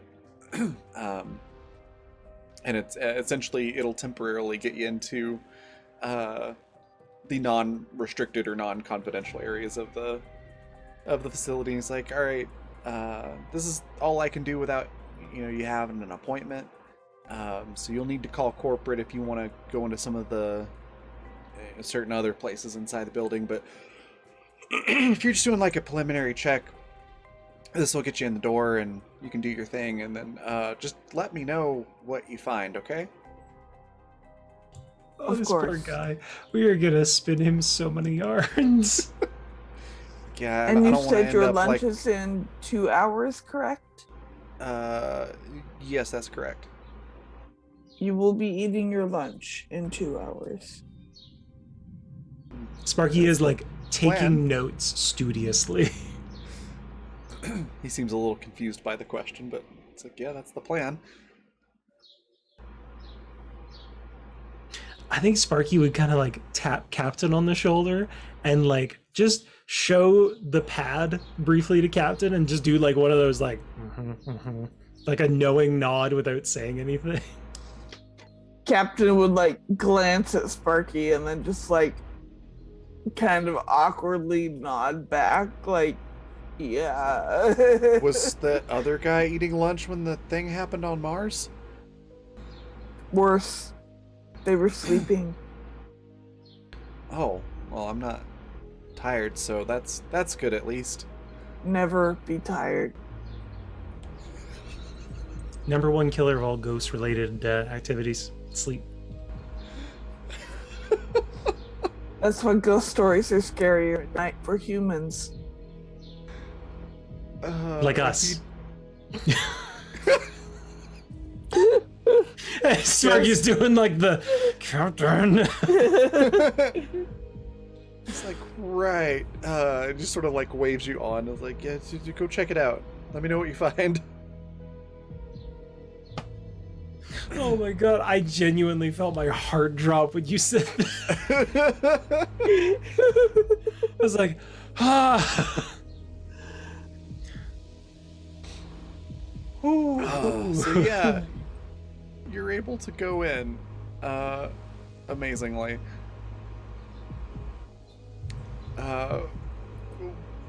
What would you like to do first? How do we have any seat of our pants left after 4 seasons? Captain wears petticoats. Oh my goodness. There's other security guards on the side, I presume? Yeah, you would assume so. You're not able to see any at the moment, but Okay. that's a safe assumption. Okay. Oh. I guess find a door and open it. Yeah, let's go have a look. Yeah, there's the main doors. The outside of the building, by the way, looks great. Like it's in perfectly fine shape. It's not run down at all. Okay. And yeah, there are front doors with a little keypad where you can just sort of tap the card on it and the unlock. And you find yourself in a reception area. There's a big reception desk in the middle of the room, and it's one of those deals where there's like the building's like 3 stories, but in this reception area the ceiling goes all the way up to the top of the 3rd story, and there's like little walkways across this little section of the building, and yeah, nobody in here that you can see. There are security cameras that seem to be active, but that's pretty much all you see. There's hallways, doors that go places. None of them are really marked with obvious names. They're like letter number combinations.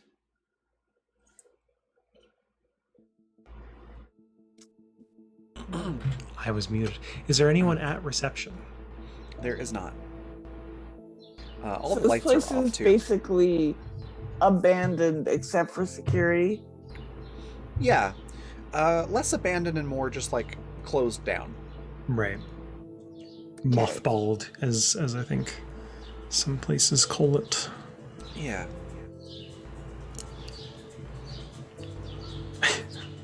That bird really is going to town. It really is. Sorry, all I could think was, let's split up, gang, and look for clues. How about no? I think Sparky will start taking pictures with their, device and just making it look like they're taking pictures to like scan for paranormal activity, but really they're just casing the joint. Yeah. Okay. What about Annie?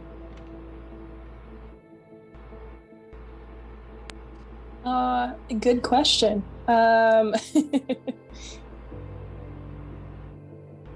Let's follow Sparky's lead, I guess.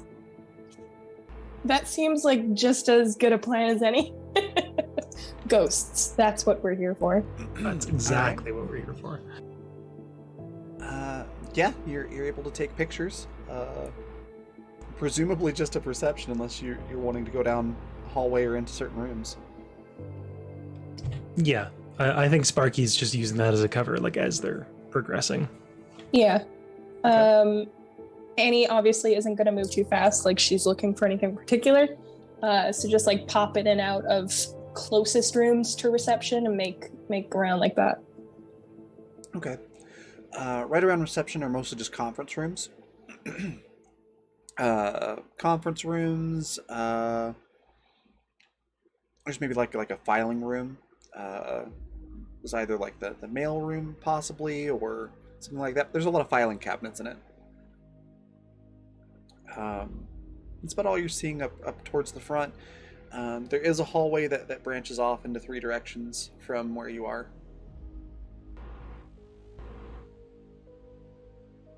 That you can try to explore deeper into the building. I like the last one, the one where it branches. Which one should we take? Left. Yeah, I was gonna say, when in doubt, left wallet. Okay. Could I get a hearing check from anyone that wants to listen out for things?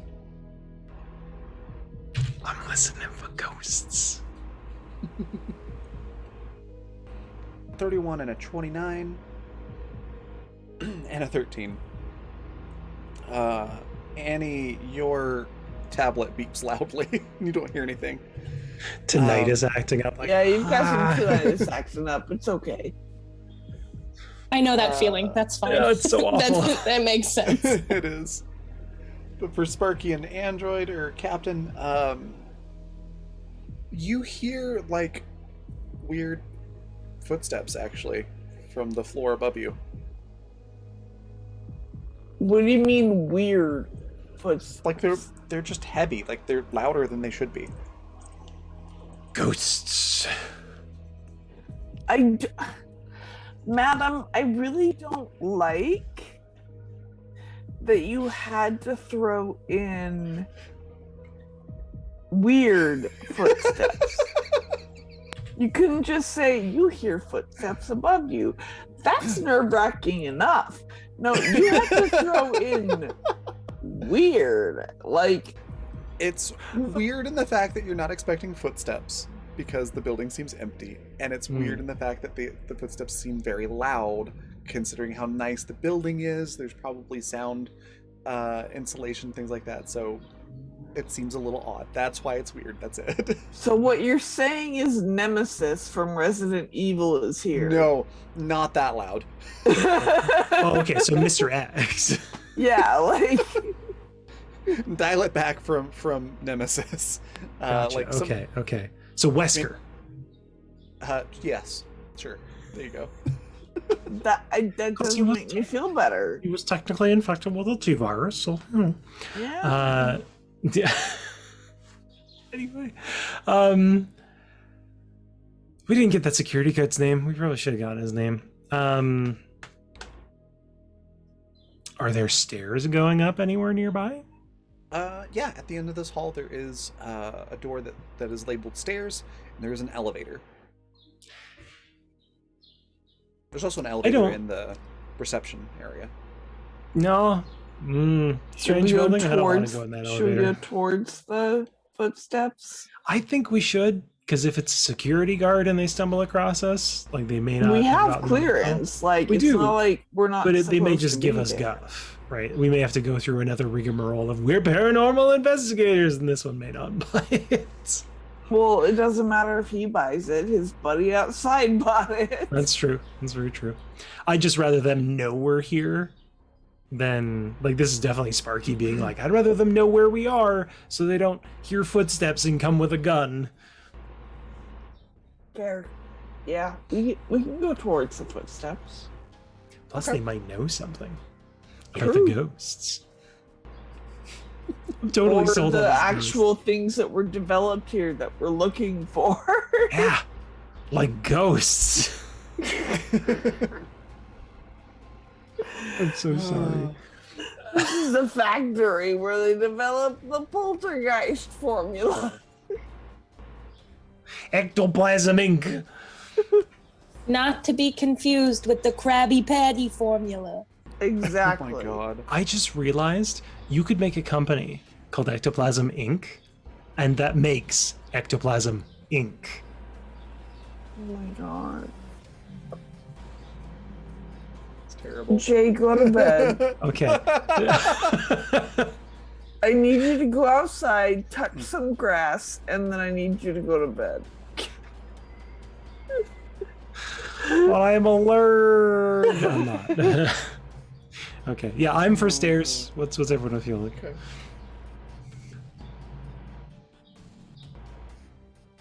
Stairs it is, I guess. Stairs it is, yeah. Stairs. Let's go. Yeah, the the door to the stairs is one of those push door deals. Makes the little, clunk squeak noise as you open it. And yeah, it's a well lit stairwell. The lights come on as the door opens, and standard set of stairs goes all the way up to the third floor. I assume you're going to the second floor though, because that's where you heard the footsteps. Is this the kind of stairwell that it's enclosed enough that your voice echoes when you're in there? Very softly under Annie's breath, she just goes, "Yep, looking for ghosts. It would be a shame if a ghost appeared right now." Could I get a sight roll from tries you, to. Annie? Oh God! What, Raven? Roll what? Sight roll, Okay. and then we'll Oh no. we'll get Goody's thing. Okay, you don't see anything. What were you saying, Goody? Fuck, Raven? Captain was gonna try to make a funny at Annie and say, "Well, technically, I could make one appear right now." You know what, Captain? I don't think we need another Mars cryptid situation here at the moment. So maybe next time. Brain check. Yeah, I think so. Captain is very proud of her own Wikipedia page. It's amazing. All right, then do you just head up the stairs then? All right. At the second floor, it's the same kind of door. It does the little clunk squeak as you open it up. It opens towards you. And yeah, the second floor is pretty much all the lights are out. There's enough light to see from some windows and things like that. And it looks like it's a bunch of offices here in this section. Some operations and admin offices. Excuse me, and then I need another hearing check. Nice. 31.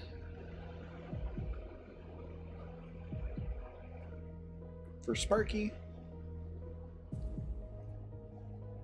And I got a 25.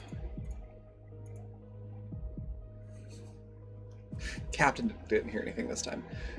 So Annie, in one of the admin offices, you hear those footsteps again. And Sparky, you hear papers rustling in addition to those footsteps. Who's rooting around in the paper? What's going on there? I mean, Sparky will let the rest of the crew know. Yeah. And then probably just immediately start heading towards them. Paper rustling noises. Swear to God, if this is Rip. It's not Rip. I know, but you got me on edge. First thing my brain really jumps funny. to is it's Rip. That would be really funny. You open the door and Rip's just like, these fucking guys again. We gotta stop meeting like this. He's a CPA now. Oh my God. Well, as you approach the door, it is slightly ajar. And do you push the door open quietly? Do you kick it in, make an entrance? How do you proceed?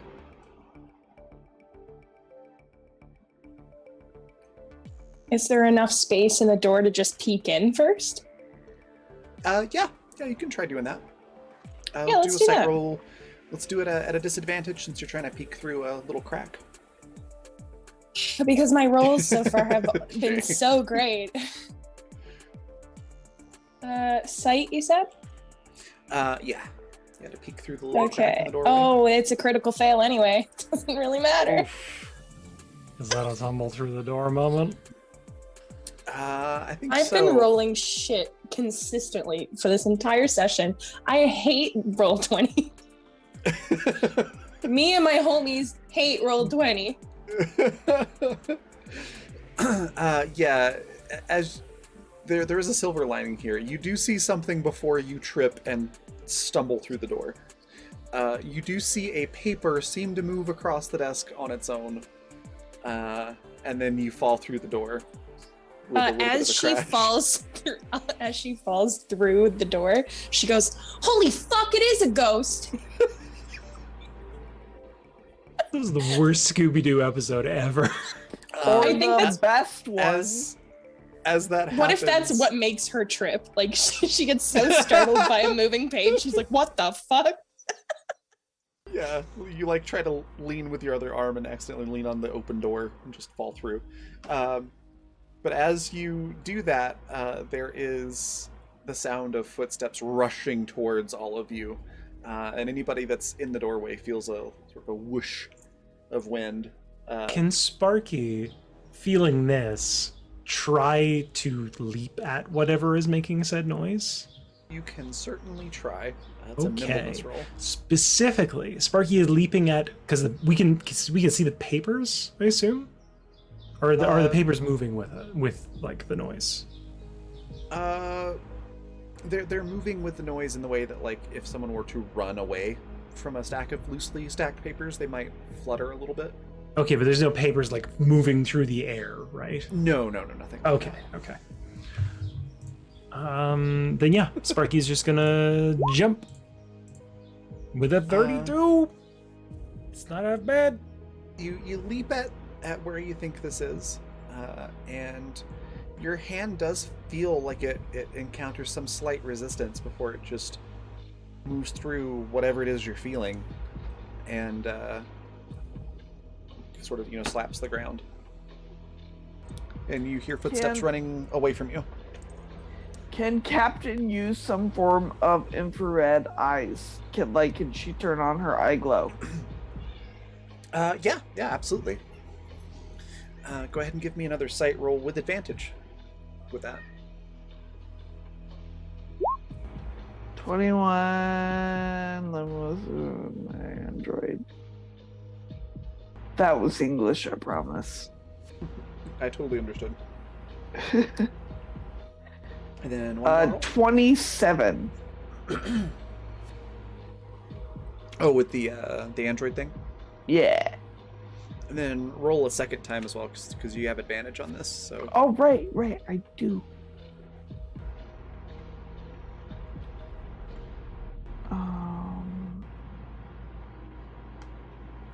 I know how buttons work.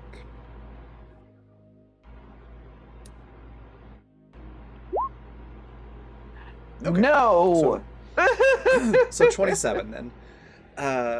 So as you're looking, you do see it doesn't look like a human exactly, but it is roughly humanoid shaped, and it seems to be just a little bit of a temperature differential. It's a lot like if you're watching like ghost videos or something like that, and they do like the special effect on the camera to show like, yes, there actually is something there. It's not just like something they added afterwards. It looks like that, and it kind of blinks in and out as it's moving down the hallway. So would Captain be able to determine if it was like some kind of invisibility tech versus something not A literal ghost? invisibility tech? It doesn't match anything that you've seen before. Well, considering what Captain is, that doesn't help. It doesn't match anything in your databanks for what you've personally seen or anything that you've read about, essentially. And it's just like booking it down the hallway away from us. Mm-hmm. And it's not consistently moving. It's like you see it for a Flipping. second, and then it. No, I mean, what I mean by that is like you see it for a second, and then it's completely gone, and then you see it again for a second, and then it's completely gone. Thanks, It's I like- hate it. Blinking down the hallway, if you will.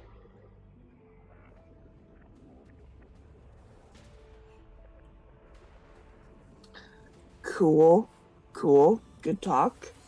Sparky will shout. Just shout out like, "Hey!" See if that changes anything. No, doesn't seem to change anything. Okay.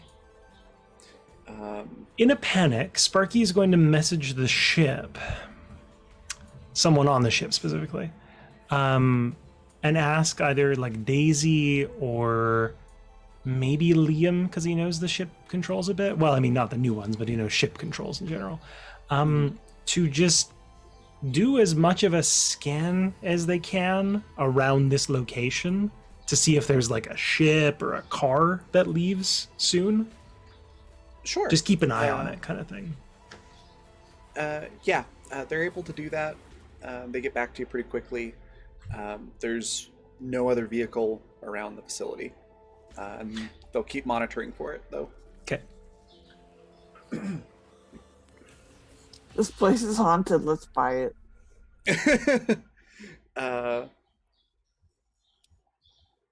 About the amount of time it would take for someone to run down the hallway. It's a rather long hallway. But you do hear, like, almost like somebody slapping a door really loud. You hear that sort of sound at the end of the hallway. But no doors open or move or anything. Like slapping as though someone's like, "Let me in," slapping? That just in terms Or of like sound. they ran into it because they're idiots. A little from column A, a little from column B.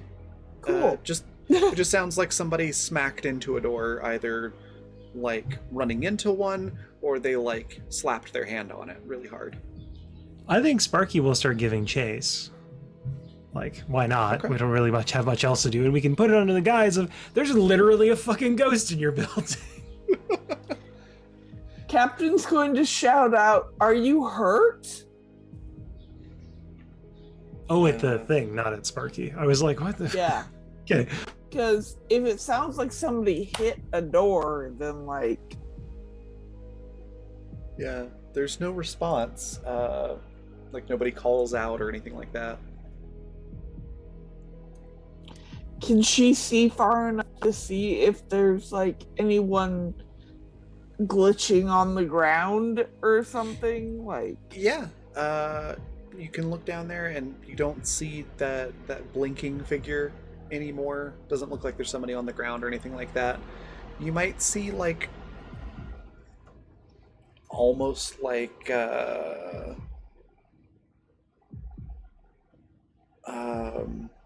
like a fingerprint under a black light type of a deal. Kind of mark. It's not like a literal fingerprint, but that sort of effect. like someone was there. Well, it's more like a smudge on the door Mm-hmm. down the hallway. Is that the door we came from? No, this is all the way on the other end of the floor. Does it just lead to another stairwell? Yeah, that's what it looks like if you go all the way over there.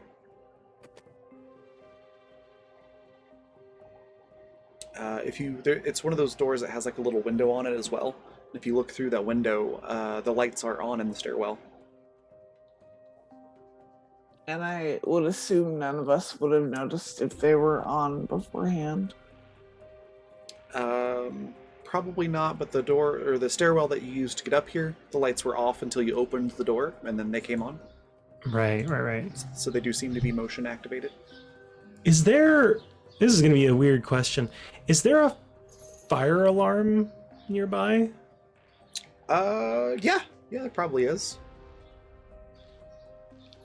I think Sparky's going to yank that Hell yeah. and hope to God that there's some sort of sprinkler system. Okay. Just no reason. Are you sure? That's what you want to do? I mean, there might be research and shit here that we could be potentially ruining. I feel like they would move most of that off site, though. Fair. Just as But a heads up, also, it Doesn't like draws a lot of attention. that's what I was going to mention. I think we could play it off. There also must be at least something here if somebody else was rifling through papers. That's true. That's very true. It's weird. This is all too weird.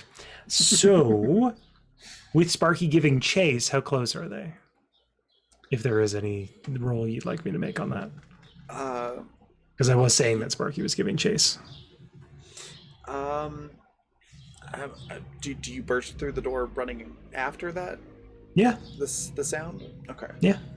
If that's the case, then your best guess is that you're,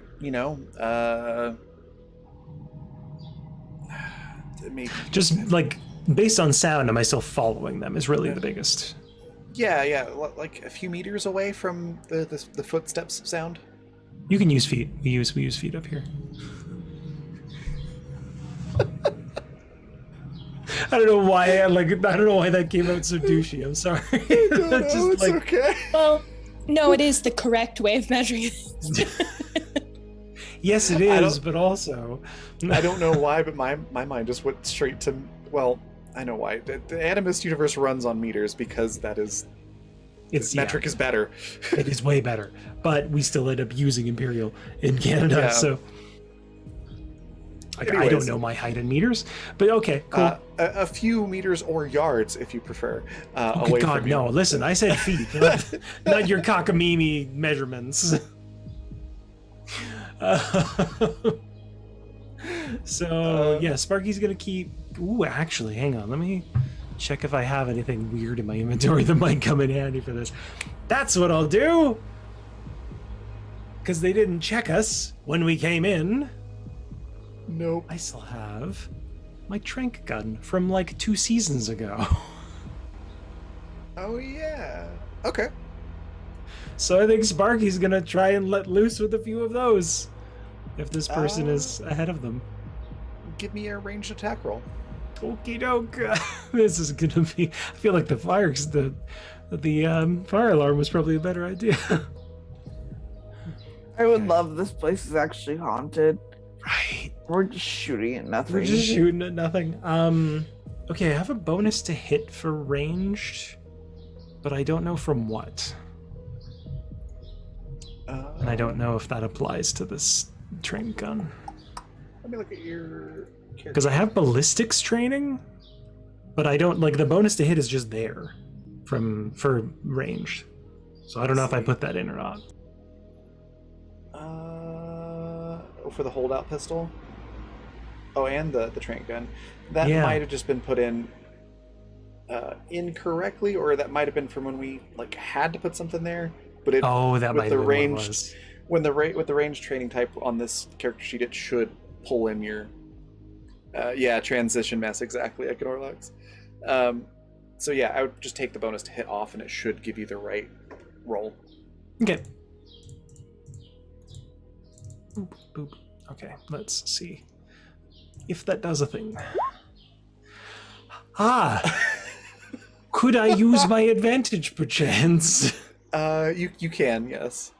I would love to have this gun not blow up in my hands. Or accidentally trank my own self. So totally would be like a ricochet off something and trank yourself. You just come down the hall and see me like, the ghost got them. 26. So you fire off this trank towards where you think this person or thing is, and you watch the dart fly through the air. Roughly where the footstep sounds are coming from, it meets resistance. It slows down, but then it continues going down the hallway. Until it just eventually lands on the floor.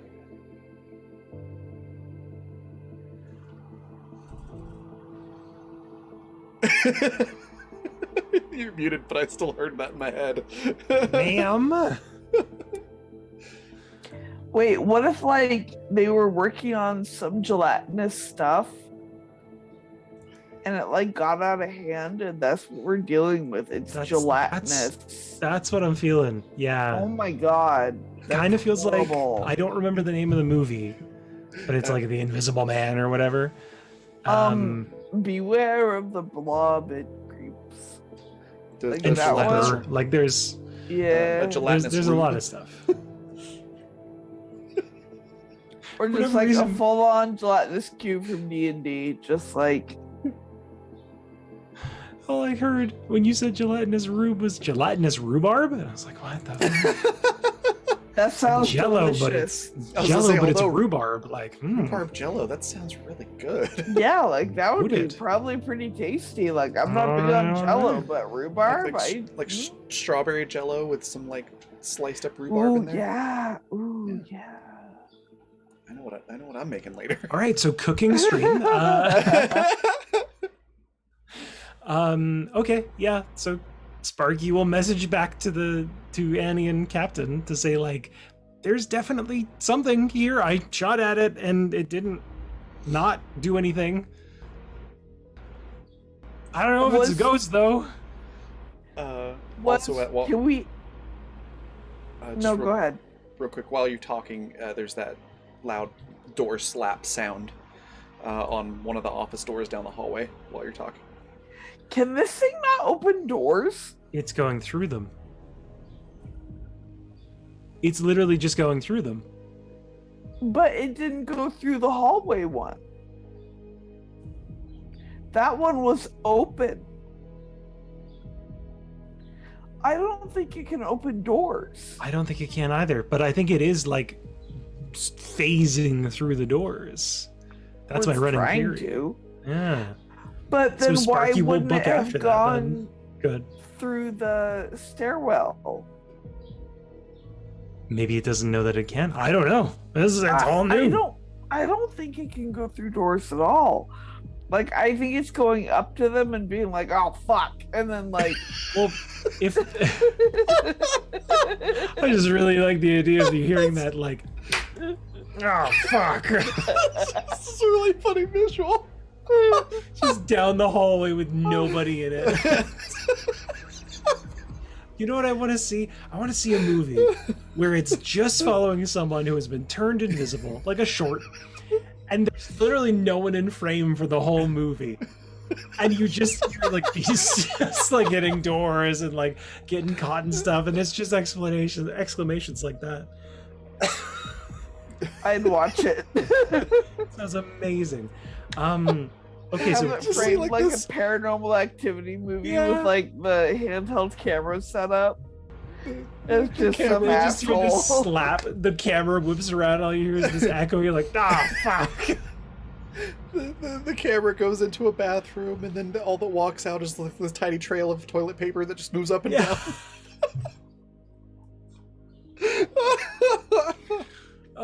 Yeah, Sparky will run Anyways. towards that door and like, you know, Oh, feel God. around. Are they meeting resistance within it? No, it feels like a door. Are you Yeah, gonna well- try to talk to them? I mean, yeah, I'll swing the door open and be like, hey, we just want to talk. What's going on? Sorry I shot at you. Captain's gonna shout out, "We're not here to hurt anyone. We're investors." I legitimately thought you were going to say investigators. We're looking for ghosts. I need a speech roll for that. 100%.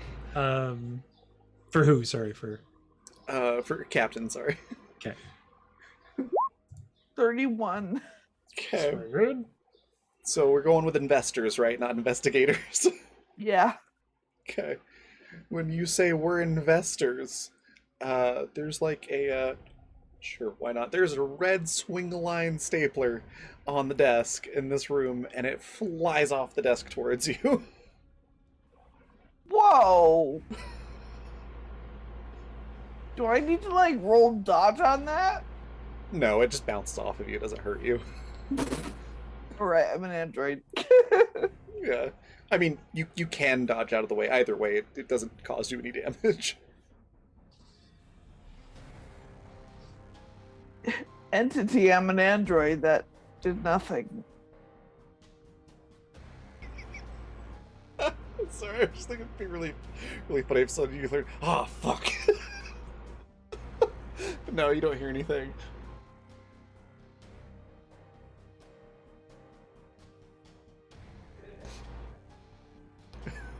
Why would they be so upset about us being investors? Why indeed? That is a good question. This is my lab. Um, I We mean, were Sparky, looking for someone to develop our weird goo gate for our ship. But I guess if nobody was here. okay, since you got a 31, and you're following it up with that, would you say Goo Gate? The computer in the room turns on. Oh Jay. my god. And eventually, you can see like the keys on the keyboard moving and the mouse moving on the thing, and it pulls up a Word document essentially. And there's a lot of typos. But it's essentially something to the effect of like, "What's a goo gate?" What's worse than a ghost? A child. No. Oh god, I love it. Captain is just going to hesitate and then say, our engineer of our ship had the idea that our like our airlock, I think. our airlock should be some form of hydrophobic. I don't know how to describe Like a it. bacterial film. Like almost. bacterial film instead of an actual door, so that we could prevent certain people from getting in and out of our ship easier. And like Sparky will be mimicking the motions of just like, there's a wall, Yeah. and it's just like kind of thing. Just to no one in particular, to an empty hall. Yeah. Like, I love that. There's a pause, and then the response on the little document says, "Are you from Quince?" No, we're independent. How independent? What subsidiary?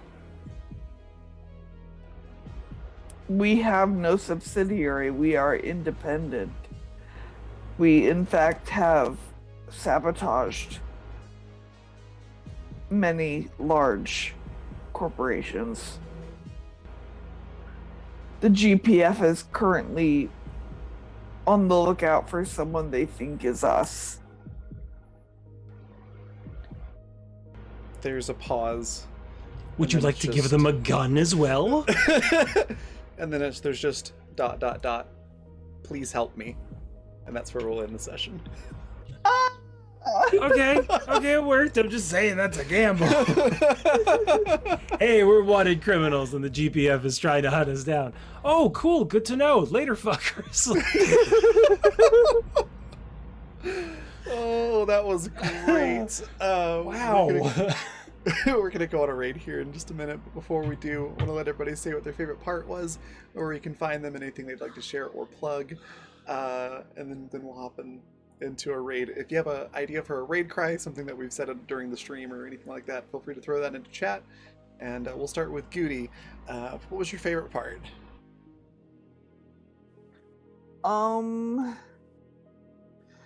Probably Captain stepping in and just being like, "We're paranormal investigators." Like, that was the best idea that you like, because I was like, what is the one thing that a security guard's going to be like, "Oh God, fine, just go in for now."